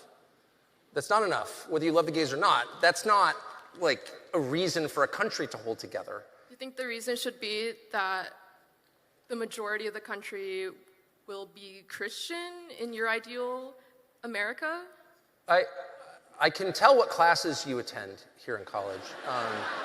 I'm not saying that. I'm not saying that. A lot of soft liberal arts classes I can tell, but I would say, no, I'm not saying that. I don't think there should ever be a religious test for office, for example. But I think if we can't agree as a nation that collective punishment is immoral, whether we believe in Jesus or not, whether we're Christians or not, if we can't agree on that, and that really is the difference between the United States and the rest of the world. People believe in collective punishment. They're like, your family, your tribe, your race, they're all guilty. And we reject that out of hand because this country was founded by Christians who understood the world in Christian terms. And if we can't agree that that's a good thing, then we're going to have a civil war. And I know what side I'm going to be on. I'm going to be on the side that opposes collective punishment. That is so immoral. Are you for collective punishment? I'm not for collective punishment. Okay. I'm just against people using religion to defend their political views, when religion should not be a part of the political process. Okay, well, I kind of agree. I don't think that's a crazy thing to say. I think maybe we're talking past each other. If someone comes out and is a secular leader of your state and says everyone has to believe what I believe, I'm totally opposed to that. Even if I agree with the sentiment, even if it's like a Protestant Christian like I am. I think that's a lot of what's happening in this country with people using religion to justify their stance against abortion, against LGBTQ rights, against trans rights. People are using religion. May I just suggest something? No, of course I'm very familiar with your argument, but I've never seen religious fanaticism like I see among the abortion enthusiasts. I mean, from my perspective, it's so obviously a child sacrifice right.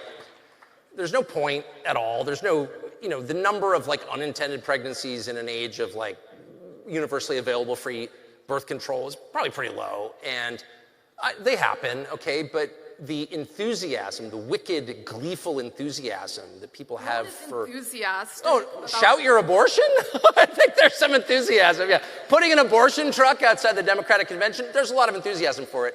And to make that the one thing you'll never bend on, because I kind of believe the my body, my choice thing. I really thought that's what it was about, bodily autonomy. And then... That's what it's about. Really? So where were you on the COVID vax?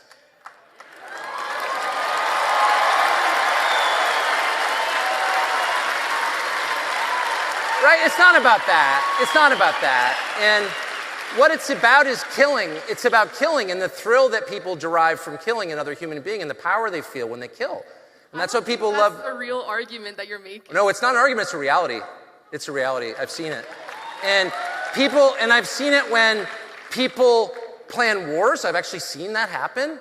And I've seen it when people in power show videos of them killing people with drones or whatever, and they get so high from it. There's no greater thrill than extinguishing life because that makes you God.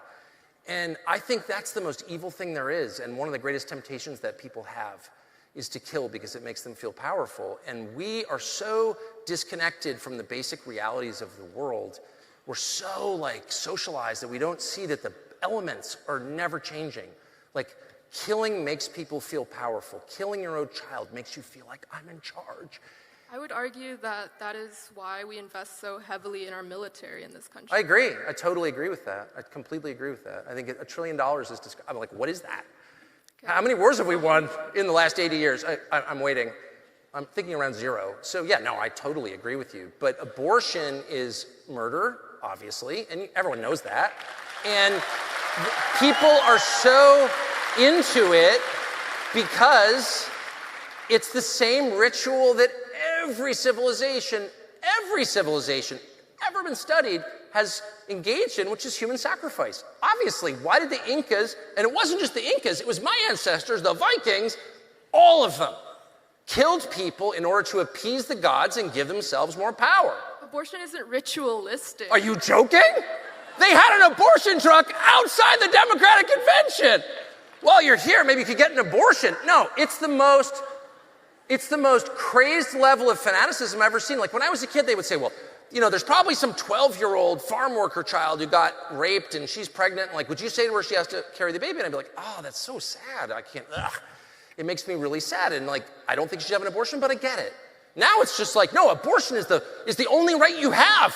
It's all you have. You don't have the right to keep you from jabbing a needle in your arm with some unknown poison made by Pfizer. You don't have that right. You don't have the right to see what you really think. The only right you have is to murder your own kids? That's dark, dude. Listen to yourself. That's the saddest thing that could ever happen. Killing your children?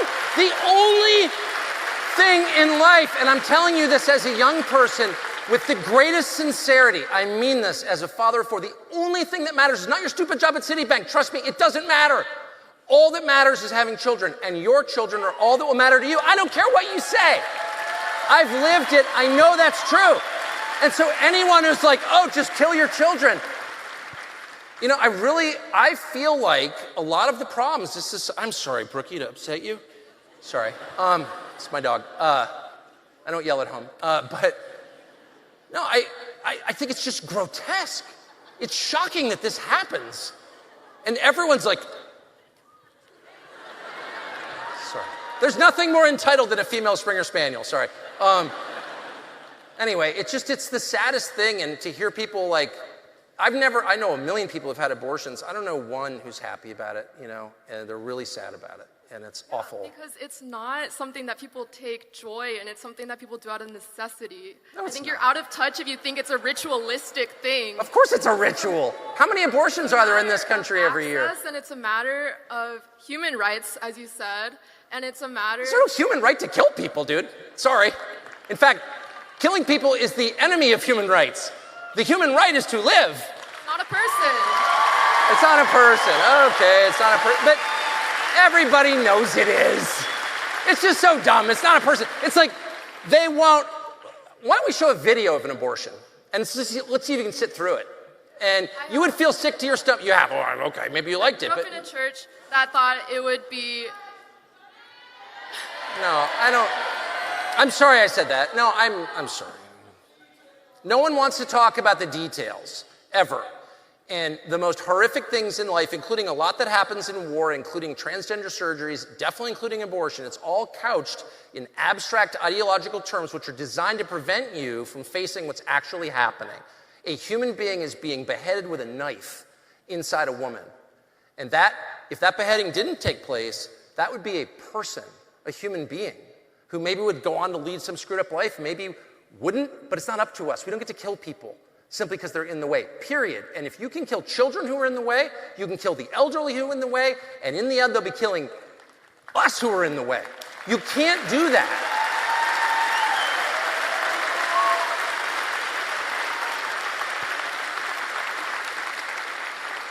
How are we doing, Tucker? Sorry, I promised myself I would be more like Charlie Kirk today. All right. I've failed. All right, my name is Mitchell. I'm a poli-sci student here right at IU. I'll give you a softball. I know these have been a little loaded. I don't care. I don't care. You're like you yelled at that poor kid. Sorry. So French kid, wherever you are. It's no secret that today Donald Trump is facing approval ratings that are at a record low. And I'm curious on your thoughts on how the Republican Party is going to grow after Donald Trump. I mean, it's a great question. Of course, I don't know the answer. It's the real answer. But I think that a party that sticks to, I mean, look, the whole appeal of Trump was that he was he was totally against the Republican Party as constituted, which was disgusting and corrupt and existing only for its own benefit and not actually serving its voters, lying to its voters, particularly its pro-life voters. I'm one of them, so I notice this. No, we're going to end abortion. No, you're not. You're for abortion. They're liars, and Trump knew that. And they're running around telling us that the war on terror was a good thing. How was it a good thing exactly? We got TSA? Shut up.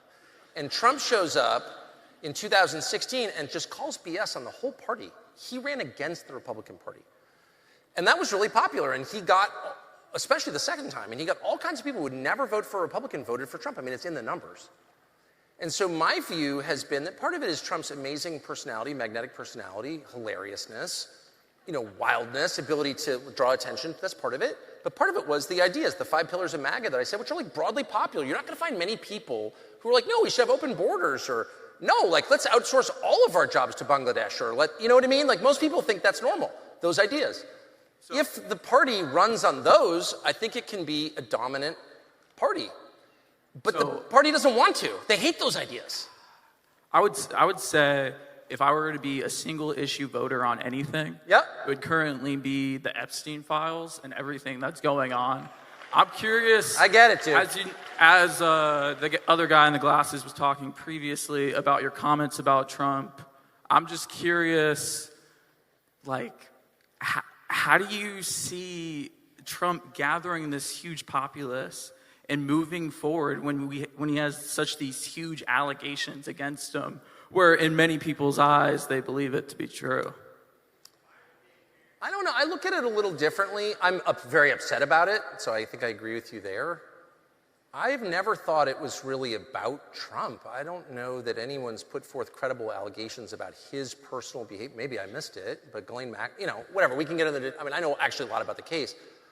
What I'm really bothered by is I think it's both inherently important. I think there were a lot of people involved in this whose names who have a great deal of power in American society and internationally, including a former prime minister of another country who's been accused of rape, credibly. Bill Gates. There's a lot of people, right? And I think it's fair to know what your leaders are doing. And I don't think there should be. I hate cover-ups. I think, as I noted before, the deep state is 100% real. The Epstein story intersects with that in really profound ways. And if you don't tell the truth about it, most people, probably you, reach the conclusion like the system is so rigged, no one will ever tell me the truth about anything. That's how I personally feel about it. Do you believe that the Epstein files will ever get released in entirety? I don't want to be boring about this, but I did a long, 3-hour show on this last month, which I think is, I think it's all true, what I said and what my guest said, but I don't think there are, strictly speaking, Epstein files, because, this is real, I don't want to be boring, but the original search warrant in Palm Beach County in 2005, 6, 20 years ago, basically was written to protect Epstein. And so it was like, you can search his house, but only the third drawer from the left in his dresser, but don't look at any other drawers. So actually, the government gathered a shockingly small amount of evidence in the original case, which is insane to me. So how did that happen? I want to know that. I want to know how justice was perverted consistently along the line, okay, A. B, I want to know who murdered him in federal lockup in Manhattan. He was murdered. He did not kill himself. And I'm not guessing. I'm not playing the meme game Epstein didn't kill himself. Epstein actually didn't kill himself. He was murdered. But think about that for a second. Who could get into the most secure part of the federal detention center in downtown Manhattan? Who could do that? And the former Attorney General of the United States, Bill Barr, covered up his murder. And we know that for a fact because he said in his memoir, and at the time, his first instruction to his staff at DOJ when Epstein was found dead in his cell, we can't let anyone think this was a murder. Well, you haven't even done the investigation yet.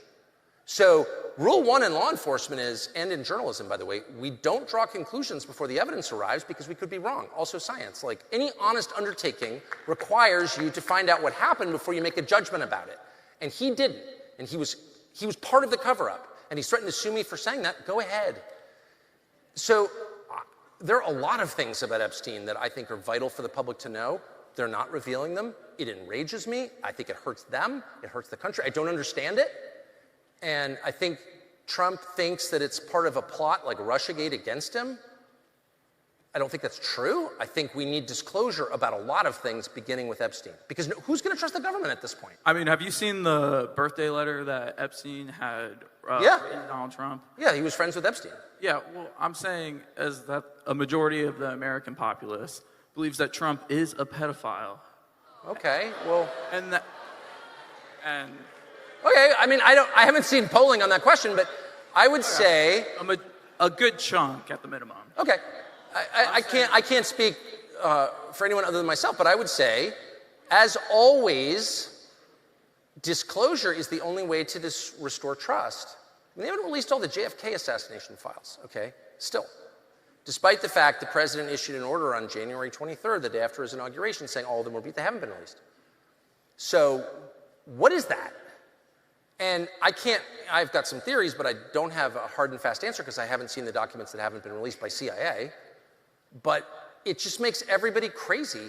And you often hear this criticism of like, there are all these conspiracies on the internet. Well, how do you think they got there? Because they're occupying a vacuum that our leaders, using our money and our government, which we own as citizens of the United States, they're using that to hide information from us solely to protect themselves and their friends. I just think a system like that can't continue. I really don't. I just think it's you're priming the pump for some kind of badness if you keep doing that, and they are continuing to do it. I agree, and I think that files also need to be released until people like me can feel more at ease with their current administration. Thanks for your time. And every administration. I agree.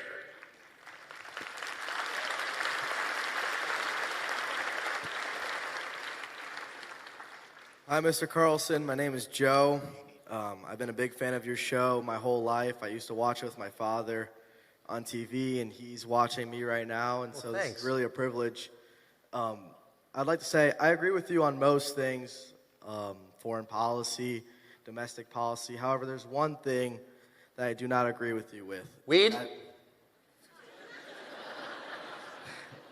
I do not smoke.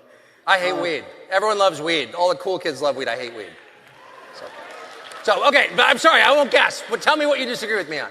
I do disagree with you on abortion. Yeah, a lot of people do. And I like to call myself a conservative, and sometimes it feels like a cop-out to say that I'm a pro-choice conservative.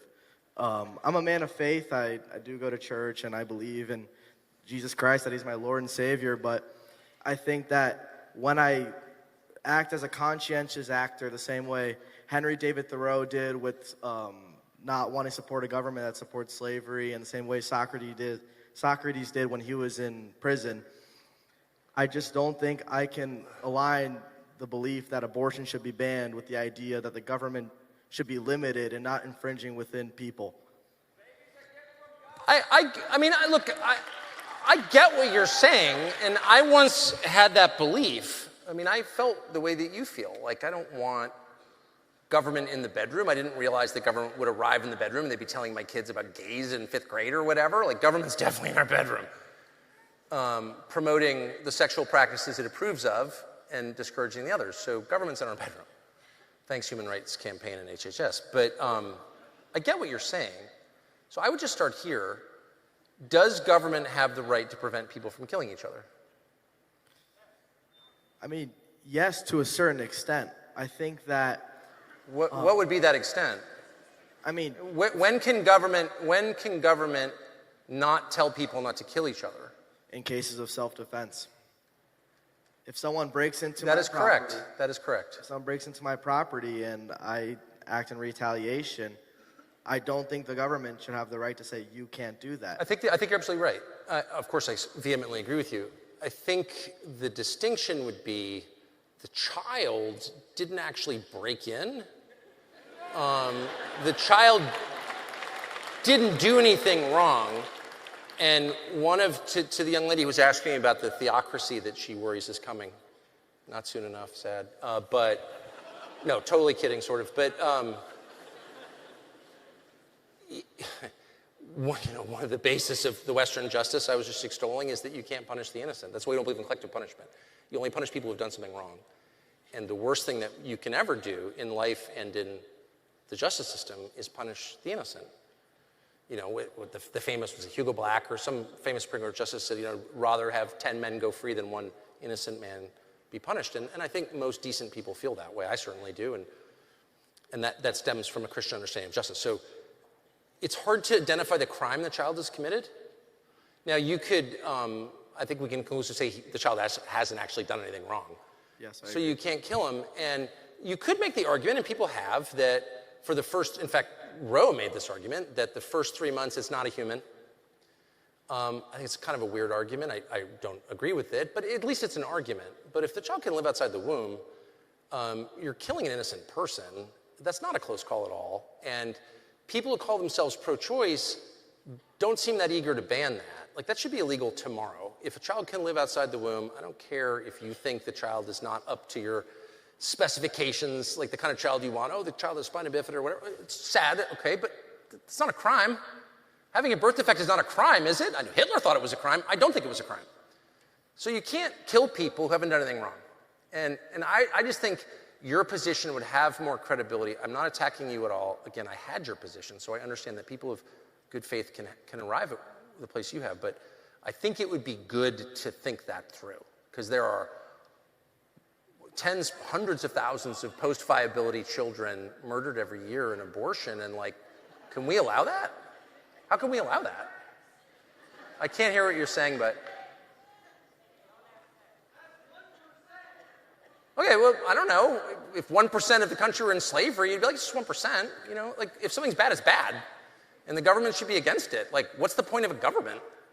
The point of a government is to, you know, maintain the, as they used to say, the monopoly on violence. It's the people we elect to maintain order and carry out the imposition of what we think is justice. And if we agree that you can't kill innocent people, and I hope that all of us do, then the government should prevent it. Like, what's the point of having a government otherwise? It's not just to, like, you know, secure copyright and make it, you know, easy for the hedge funds to operate. There has to be something else, and that would be a good place to start. Thank you, Mr. Carlson. I will be reflecting tonight. Appreciate it. Thank you.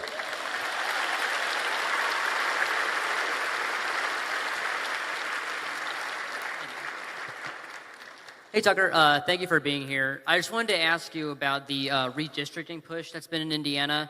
I'm born and raised in Indiana, so this is an issue that I feel like affects me a lot. Currently, Trump is trying to get a lot of his Republican allies in the states to redistrict some of these states in order to get more seats for the Republicans in the House. Indiana has a 7-2 split, so 7 Republicans, 2 Democrats in the U.S. House of Representatives. We vote for Republicans it's like a 60-40 split in the state, but there's a lot of Republicans now in the state house that are wanting to make that split like, 8-1 or 9-0 and basically kind of take away some of those Democratic voices. So my question for you is, do you support Trump's push for redistricting to try and lock in kind of the Republican, power in the House? And then also, do you think that there's any other rationale that he might have for that other than for a partisan purpose? Well, unfortunately, redistricting is always partisan, and it's always so ugly. And it was designed that way. It comes after the census, and there's a lot that hangs on it. Well, but it's not coming after the census this time. It's coming mid-cycle. Right. No, I get it. I understand. I totally understand that. But I'm just saying this is a perennial thing, and the closer you look at it, the more kind of mercenary and detached from principle it is. So I would, and I know nothing about the Indiana congressional apportionment. I knew one of your congressmen really well, and he's a wonderful guy, now a senator, very good guy, Jim Banks, who went here, I think. So I can't comment on that, because I don't know anything about it. But let me just... Texas was in the news a lot, right? Like, I mean, I'm sure you heard about that. So here's what I object to. I'll just say what I do think about it, and you can assess that as you will. But I think that apportioning congressional districts by race is like which is really the core issue here, is the most divisive thing you can do. And I think apportioning anything by race is totally immoral because, again, it's collectivist in a way that violates the American sense of justice.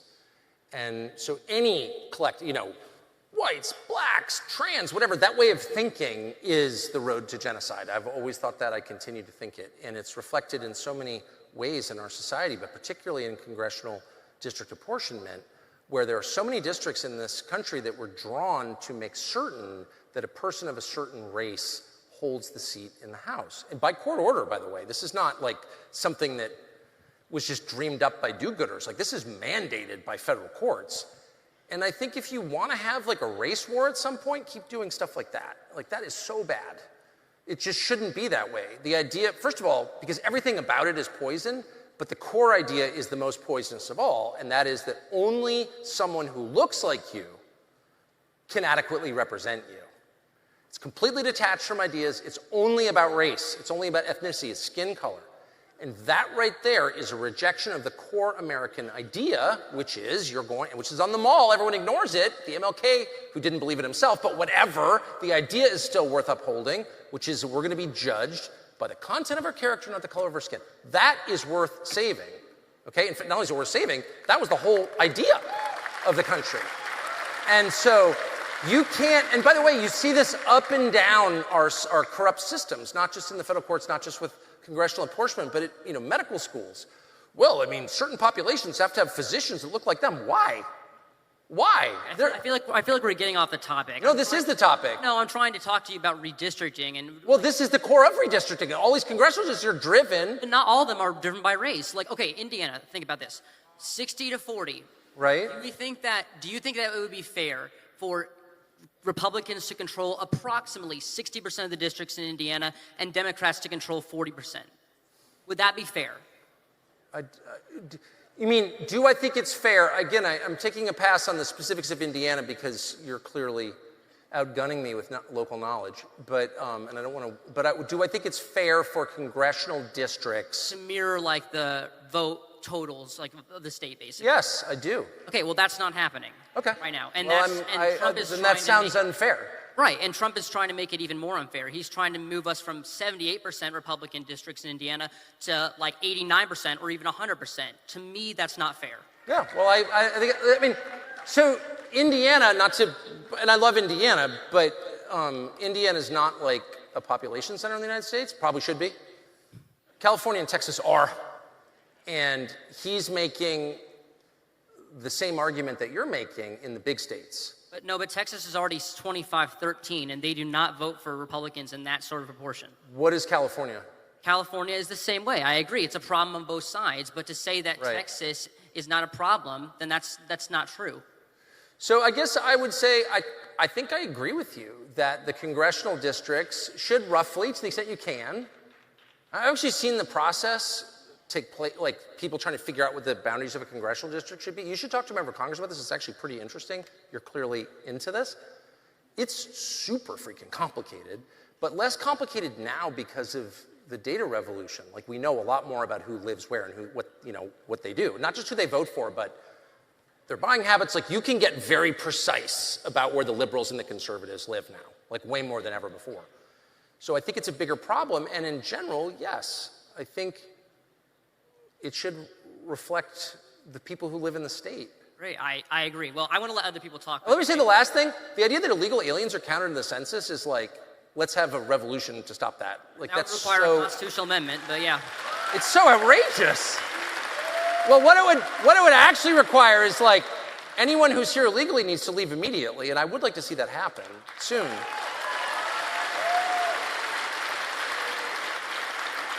All right. Thanks. Tucker, I appreciate it.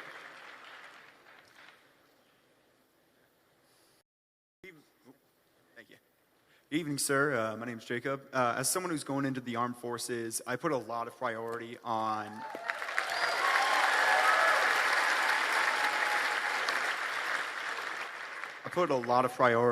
tradition and upholding American values, and more importantly, upholding our American landmarks and our traditions.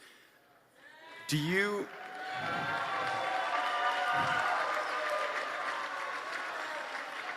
support Donald Trump tearing down the East Wing of the White House to build his ballroom, which has been a historic part of the White House ever since the Roosevelt administration?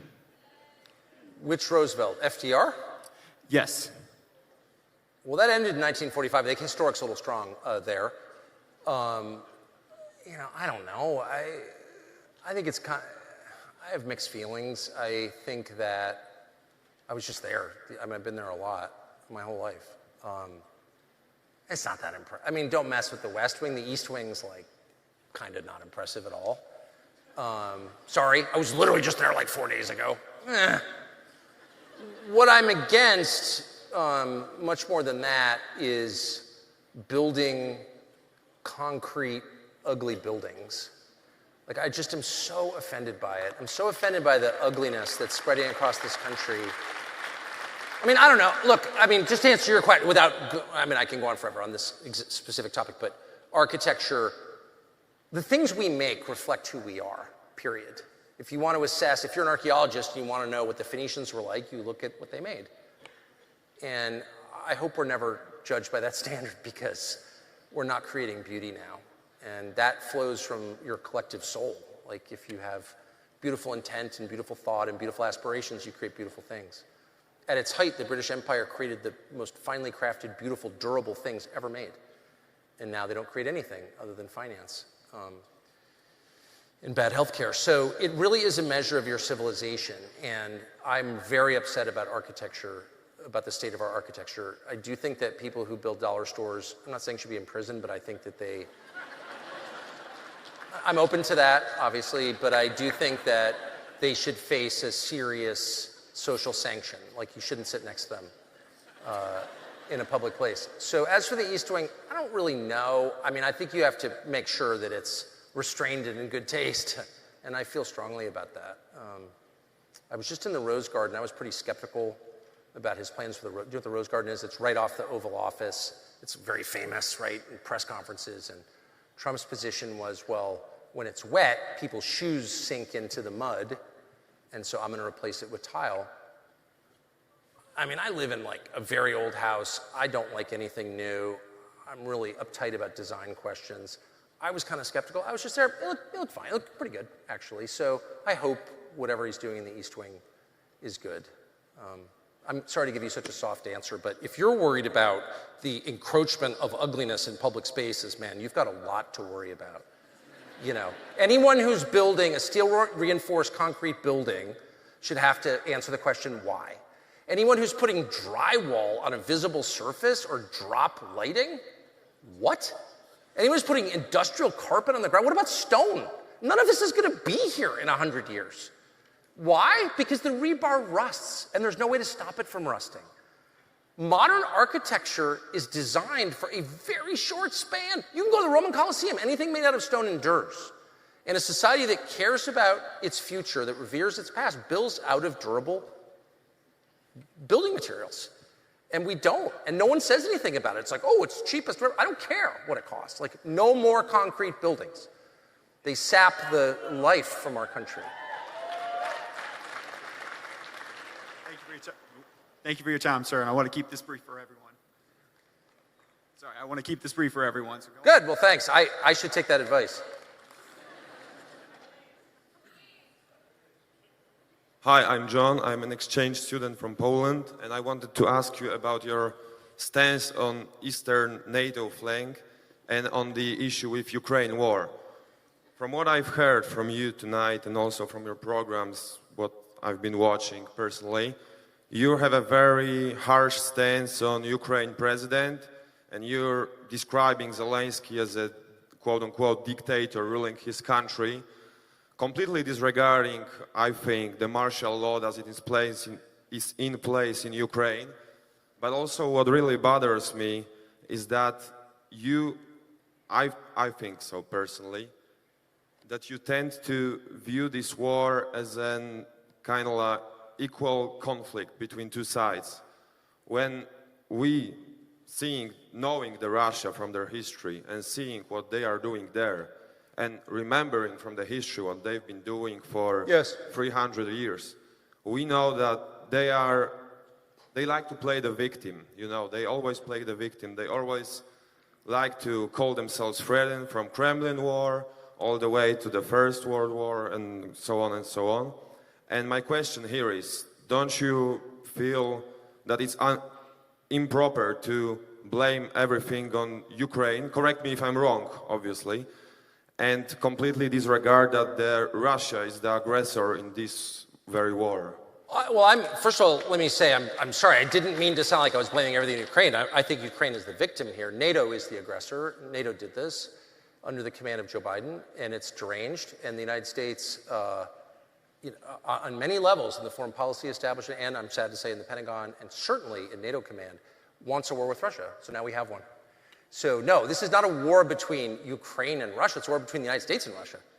And Western Europe is being crushed by it. Poland, which I love. I've never met a Pole I didn't like. And by the way, of course, I completely understand why you wouldn't trust the Russians, why you have historical reasons to be angry with the Russians. That's all legitimate. obviously. No one has suffered more than Poland in the last 100 years. No country. So I get it, but Poland doesn't run the world, and neither does Ukraine, and neither does Russia. The US does, or did, before this war. And the United States, its leadership, not its people, wanted a war with Russia. Now, you could argue about why. I think resources have something to do with it. Just a desire for hegemony had something to do with it. The fact that Russia's like the largest white Christian country left in the world has a lot to do with it. There are lots of reasons. But they wanted a war with Russia. I had no reason to defend Russia. I just don't think that's good for the United States. And I definitely don't think it's good for Poland at all. I think you guys could really hurt yourselves dicking around. You can't beat Russia in a war. NATO's not going to save you, sorry. NATO hasn't been able to beat Russia yet. All we've done is expose the deep weakness, the actual weakness behind our threats. How does that help the United States? It doesn't. And so I'm really sad about it. And again, I just want to restate, I think Zelensky's a completely bad actor, does not have the interest of Ukraine at heart, obviously. They've been selling NATO weapons on the open market, including to terror groups. What? It's insane. Zelensky's bad, but most Ukrainians are not bad. They're great people, and they're being destroyed. Because why? Because Joe Biden and the NATO leadership wanted a war with Russia? I mean, they're pawns, okay? And so is Poland. And you have some great leaders, you have some really bad leaders, including Ann Applebaum's husband, lunatics, ideologues, who don't care what happens to Poland. All they care about is beating Putin. So. One more question. Don't you think that actually when you have a sovereign nation like Ukraine, and let's say Ukrainian people voted for Zelensky in the first place because they were tired of the previous leadership, and I can understand why. And it's just sufficient to go to Ukraine to see why. But when it comes to the Ukraine and NATO stuff, don't you think that a sovereign nation can make a decision by its people that it wants to join NATO? And I'm not like talking right now from American perspective, but just from the sovereign nation perspective, that they can basically say that, yeah, we want to be in NATO, and there shouldn't be any other country that prohibits them from doing that when they are a sovereign nation. Ukraine's not a sovereign nation and hasn't been since at least 2014. You could argue it never has been a sovereign nation. I would like it to be a sovereign nation, but it wasn't. I mean, of course, the president was... Why so? Because the president was overthrown in a US-backed coup in 2014 on tape. So we don't need to guess about that. I mean, you had Toria Nuland talking about it, caught on tape. Look it up on the internet. That was a coup. They're a pawn. Most smaller countries wind up as pawns, actually, in this world, unfortunately. I feel sorry for every one of them. That's true, yeah. It is true. It's horrible. Poland is a perfect example. That's why so many Poles have died in the last 100 years, because it's caught in a flat piece of ground in Central Europe like it's a pawn. I get it. It's sad. But it was NATO that did that. Russia doesn't want Western nuclear weapons on its western border. Okay, why would they? And we agreed not to do that. Why would we do that? Were they really planning on invading Liechtenstein? No. And yet they pushed NATO eastward and provoked this response. I'm against the response. I'm against the invasion. I'm not lauding Putin for invading Ukraine, okay? But we did that. Biden did that. And that's just a fact. And by the way, got rich doing it. It's so dark. And no one's ever been prosecuted for it. You know, meanwhile, Mike Lindell is being destroyed over saying something that some judge didn't like, but Toria Nuland walks free? Like, how does that work? It's like Epstein. It's too frustrating to watch the guilty prosper.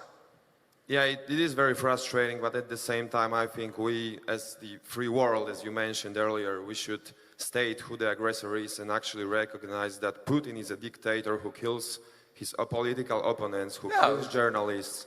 And you know that, and you perfectly know that, and everybody knows that. I mean, who poisons his opponents. Yeah, he's bad. Putin's bad. No, I get it. Okay, so I'm getting like the charge of calling someone bad, but the point is not who's bad. The point is how to fix it. And the first thing you have to recognize is you can't push NATO, which is not a defensive alliance, an aggressive expansionist alliance that bombed Serbia for no obvious reasons, that killed Gaddafi. It's like the whole thing is insane. Kind of for obvious reasons, Serbians were killing Bosnians and Muslims in the Balkans, and I know it's a really, you should read into that really, because I was there last week. No, whatever, we disagree. But my only point is, they wanted a war with Russia, they got one. It's not good for the United States. It's a total disaster for the Ukrainians. I feel sad about it, and having spent a lot of time in foreign countries around the world my whole life, the leader of X country is bad. Yeah, okay, I know quite a few of those. That's not really an answer to the question, which is like, what should we do? And what we should do is end this conflict immediately, because it's resulting in the deaths of innocents and weakening the United States, and has driven Russia into the arms of China, forming a bloc called BRICS, which is now bigger than the Western alliance, which is like us and a bunch of deindustrialized, sad, immigration-ravaged Western European countries. It's really depressing. Yeah, BRICS is, I think, very dangerous. But just for the closing statement, I personally think that it's just basically a sovereign nation being invaded by Russia. And okay, NATO did a fair share of... It wasn't a sovereign nation. We picked its leaders. It was a client state that Joe Biden and his kid were getting rich from. I mean, no, it was like, it was a creation of... Look, Ukraine is always going to be a satellite either of Russia or the West. Look where it is on the map, okay? Look at its resources. It's going to be under the influence of a larger power. Unfortunately, that's the way the world works. And so it was a choice between, is it going to be a proxy of the United States or is it going to be a proxy of Russia? We made it our proxy, but it was never sovereign. Sorry. Yeah, but the Russia was one country that attacked the other country. And also, I think worth remembering is that Russia has long history of invading sovereign I get it. Georgia, I get it. Poland. You guys are all worried about Russia. I understand that. Yeah, and I think we really, as NATO, and the values that the NATO should uphold in principles should be respected. And I just want to say, I've got a better idea. Why doesn't Poland go to war with Russia? If you're upset about it, why don't you go defend Ukraine? Sorry to be a jerk, but why am I paying for this? This is hurting the United States. I mean, look, I've tried to be reasonable. I understand your concerns. I don't think they're frivolous, and I definitely understand your history, and I think it's all real. And I love the Poles. On the other hand, this is a regional concern. Why am I involved in this? Why do my children live under the looming threat of nuclear war to protect the sovereignty of Ukraine or save Poland? Like, I like Poland, I like Ukraine, but like, I'm an American. Not one more dollar. No. Fight the war yourself if it's so important. Yeah, I totally get it. I'm not an American, so you know about it. I'm not attacking you at all. I mean, I go do your cavalry charges or whatever, but... Yeah. Proudly will. Proudly. You've done it before! Proudly Catholic, yeah. Nevertheless, I just think that when we are in an alliance and we agree on certain things, we should stick together in tough times. Yeah, how's that working? It's not. Pretty badly because of the current administration, but you know it. You were not winning before, and the poor Poles have been, they're so easily roused, I get it. They're such valiant, noble people, but they have a long history, no offense, of riding into doom because of their...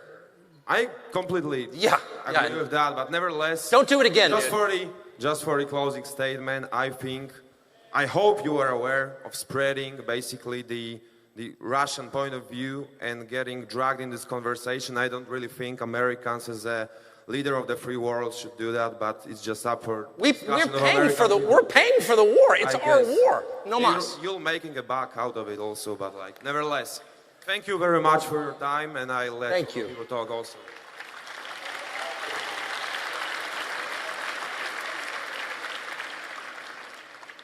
Hey, Tucker. So I was just told that I was the last one to speak at this event, and in the spirit of what you said and respecting Charlie Kirk, I want to turn this last question more so into a discourse rather than a debate.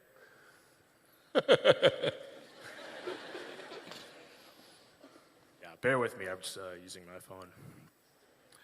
I'm sure you've seen the AI video Trump posted recently showing himself literally dumping poop on protesters, representing the millions of real Americans, including veterans, teachers, parents exercising their rights. His team calls it satire, but I look at this and see everything converging. Everything's become ironic, so nothing can be taken seriously. Each outrage has to be more extreme than the last. We've stopped seeing these people as actual human beings. And the whole media ecosystem, including left-wing media, right-wing media, Trump, and you at times, reward it because it drives engagement. You, Tucker, have shown that you can have empathy for individuals, but here we have millions of people being depicted as being deserving to be shit on. So my question is, do you ever feel trapped in this system? Maybe you think it's corrosive, but do you think incentives make it almost impossible to do anything else? Or is there a line where even within those incentives, you'd say, this has gone too far? Well, I'll take your question seriously. Do I feel trapped in a system? I mean, there definitely have been times in the course of my long, 30 years of doing this where I felt like I work at a network. I always made a big show internally if I'm going to say whatever I want, and if you don't like it, fire me. But when they finally did fire me, well, I got fired for the third time, I realized that there is self-censorship that goes on. Like, there's some topics you just don't want to broach because you know that they're too hot, your bosses don't like them. And so I do think in some sense I was captive at the various channels I worked at. And I definitely went along with stuff that I feel bad about now, most significantly the Iraq War, but I'm sure many others. And so, yes, I would say now, I mean, I don't want to make it about me, but since you asked about me, I often get this like, well, you're in it for the money, or no, I'm really not actually at all. And no, I don't have $50 million, but I also have no debt, and like my kids are grown, and I'm not working for anybody. I really can say whatever I want, and I love that. I feel so blessed by that. So it's not really a calculation. The problem that I have, and I did it to the French kid, is I get mad, I get annoyed, and I get snappy and say things that are mean or cutting, or I don't take the other person seriously. That is a lifelong tick of mine. It's unattractive and immoral, and you just saw it on display. So I think it's a dual responsibility for the speaker and the one who's asking questions to, keep a level of discourse so we don't get so distracted by I agree. The quips and the snaps. I agree. That the French kid triggered me for some reason. I'm not quite sure why.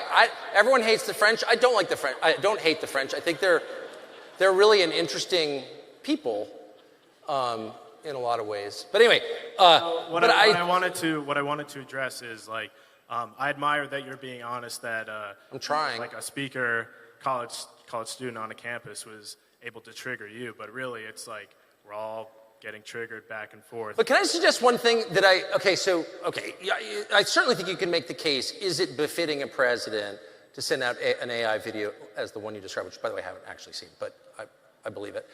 And its implications, like what? Yeah, I mean, look, in general, I think it's bad to treat people as groups. It's bad to dehumanize them. Those are beliefs that grow from my faith, and I mean them. I've definitely done that a lot, but I'm not proud of it, and I would apologize for doing that. But I would say there is like, and I really mean this, there is like kind of a bait and switch going on, and Trump has always been part of it, where this country, as young people especially, have these huge problems. This is like part of what always made me mad about identity politics. It was always like, fight amongst yourselves, go and have a race war while we steal from you. And I'm very fixated on this idea of housing. Like, kids just can't buy houses. And I really feel, as someone who, without parental help, bought a house on a low salary at like 25 for nothing. It was a crappy house, but it was a house. I was married. Like, that's literally not achievable. You could not do that now. And why can't you do that? Well, there are many reasons, but the two big ones are immigration, supply and demand. Tucker, can I ask you... Why are you protesting Larry Fink is my question. That's my real question. Why do you always attack the people who aren't really central to what's happening? Why does no one attack the oligarchs? I never get that. Tucker. Call me a left-winger. I don't like them.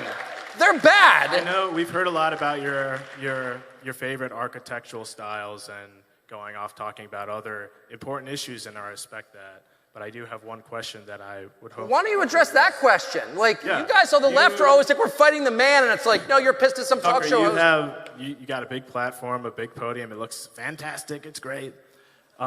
Is there anything that you could do tomorrow that would be a step towards breaking the cycle of divisive, triggering mainstream media? Well, I like to think, and perhaps I'm flattering myself, that I do it every day. And I would guess that you've not watched anything I've done in the past couple of years. I would just imagine that. I've watched, I learned about you from, I was watching YouTube the other day, and there's a video of you fly fishing in the Central Park from 2013. Okay. And I thought that was pretty nice. Okay, but I'm just saying, leaving aside my personal qualities, some of which are prima facie unattractive, okay? I would never deny that. My imperfections are obvious and on display. But I mean, I really have spent the last 2 years trying to the extent that, very limited extent I can, avert some new war. I'm really opposed to that. And I actually thought to myself, you know, I got fired. I don't really, you know, I don't know if I want to keep working. I'm going to keep working because I should. And what am I going to do with my life? You know, like when you get fired, you do have this cool opportunity to think, like, what should I be doing with my life? And I thought, I really, having covered the war on terror from the very first day, I don't want more of that. And I'm going to devote all my energy to stopping, to the extent that I can. I'm not in charge of anything, but I'm going to make the case against that every freaking day. And I have. And I don't know.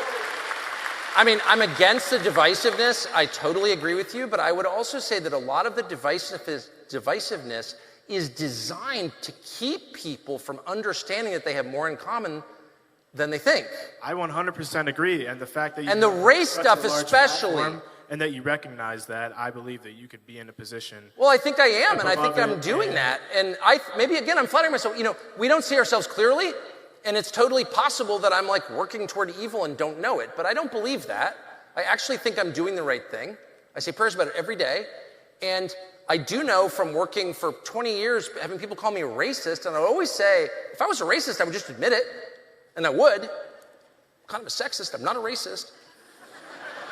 Just kidding. But I was like, why are they calling me a racist? You could say, you know, you've gained 20 pounds, or you're obnoxious, or you're kind of nasty. All true. Why are they calling me a racist? I never got that. And then I realized they were calling me a racist so no one could hear on the other side that I actually agree on some issues. And they didn't want anyone to hear that. And the issues specifically that I agree on is I think the tax code is totally immoral. I don't think that people should be paying half the taxes for investing that other people are paying for working. I hate that because it's not twice as virtuous to invest as it is to work for a wage. Sorry, I think that's wrong.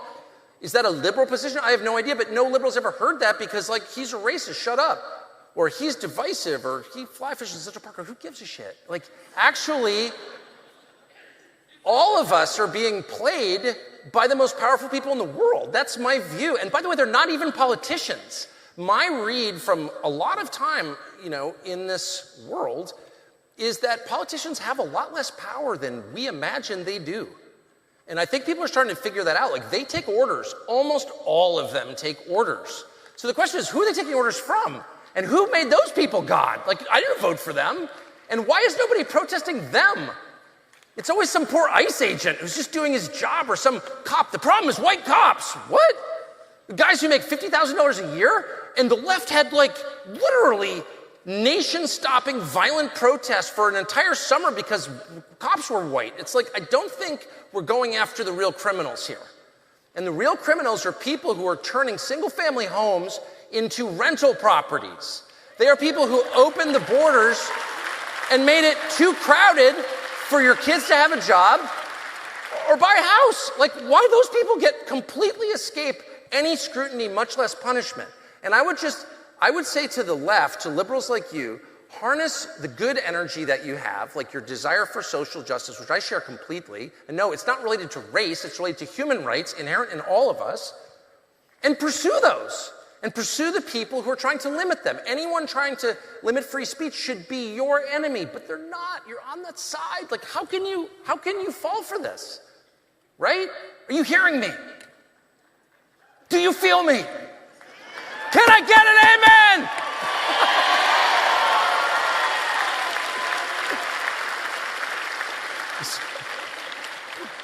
Thank you, Tucker. A lot of good things. Do you invest in Bitcoin? Do you think it's like a viable asset to invest in? Oh man, I don't want to make more enemies. I mean, you want the real, it's my last answer, but you want the actual answer? Yeah, sure. And here's why. I spoke at the Bitcoin conference actually last year. I've spoken at a couple of Bitcoin conferences. I love the idea of Bitcoin because I love the idea of financial autonomy. I don't want what I buy or sell to be tracked. I don't want my money to be tracked. It's nobody's business.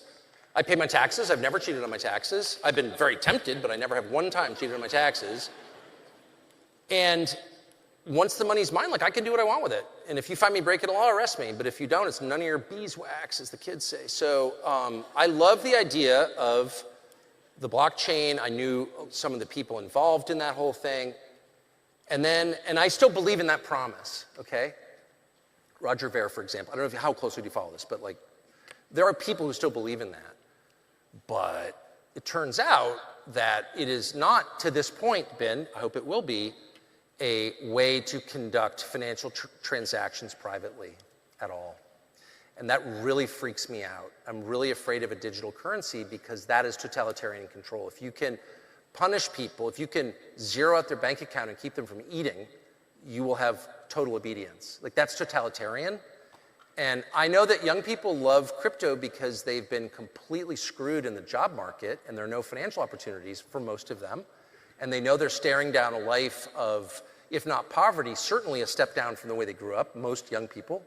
And so Bitcoin for them, crypto in general for them, is a promise of like, how can I make it in this world? Like, I would like to have a normal life. How can I do that? And crypto is a way they think that they can.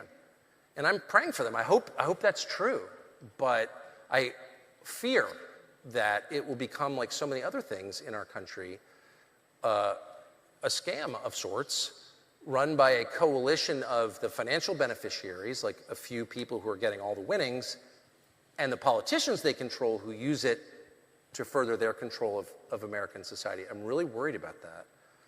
And so I'll just be totally blunt with you. I'm a gold buyer, and I've been vindicated big time in that. And everyone's like, oh, you're crazy, buying gold. Yeah.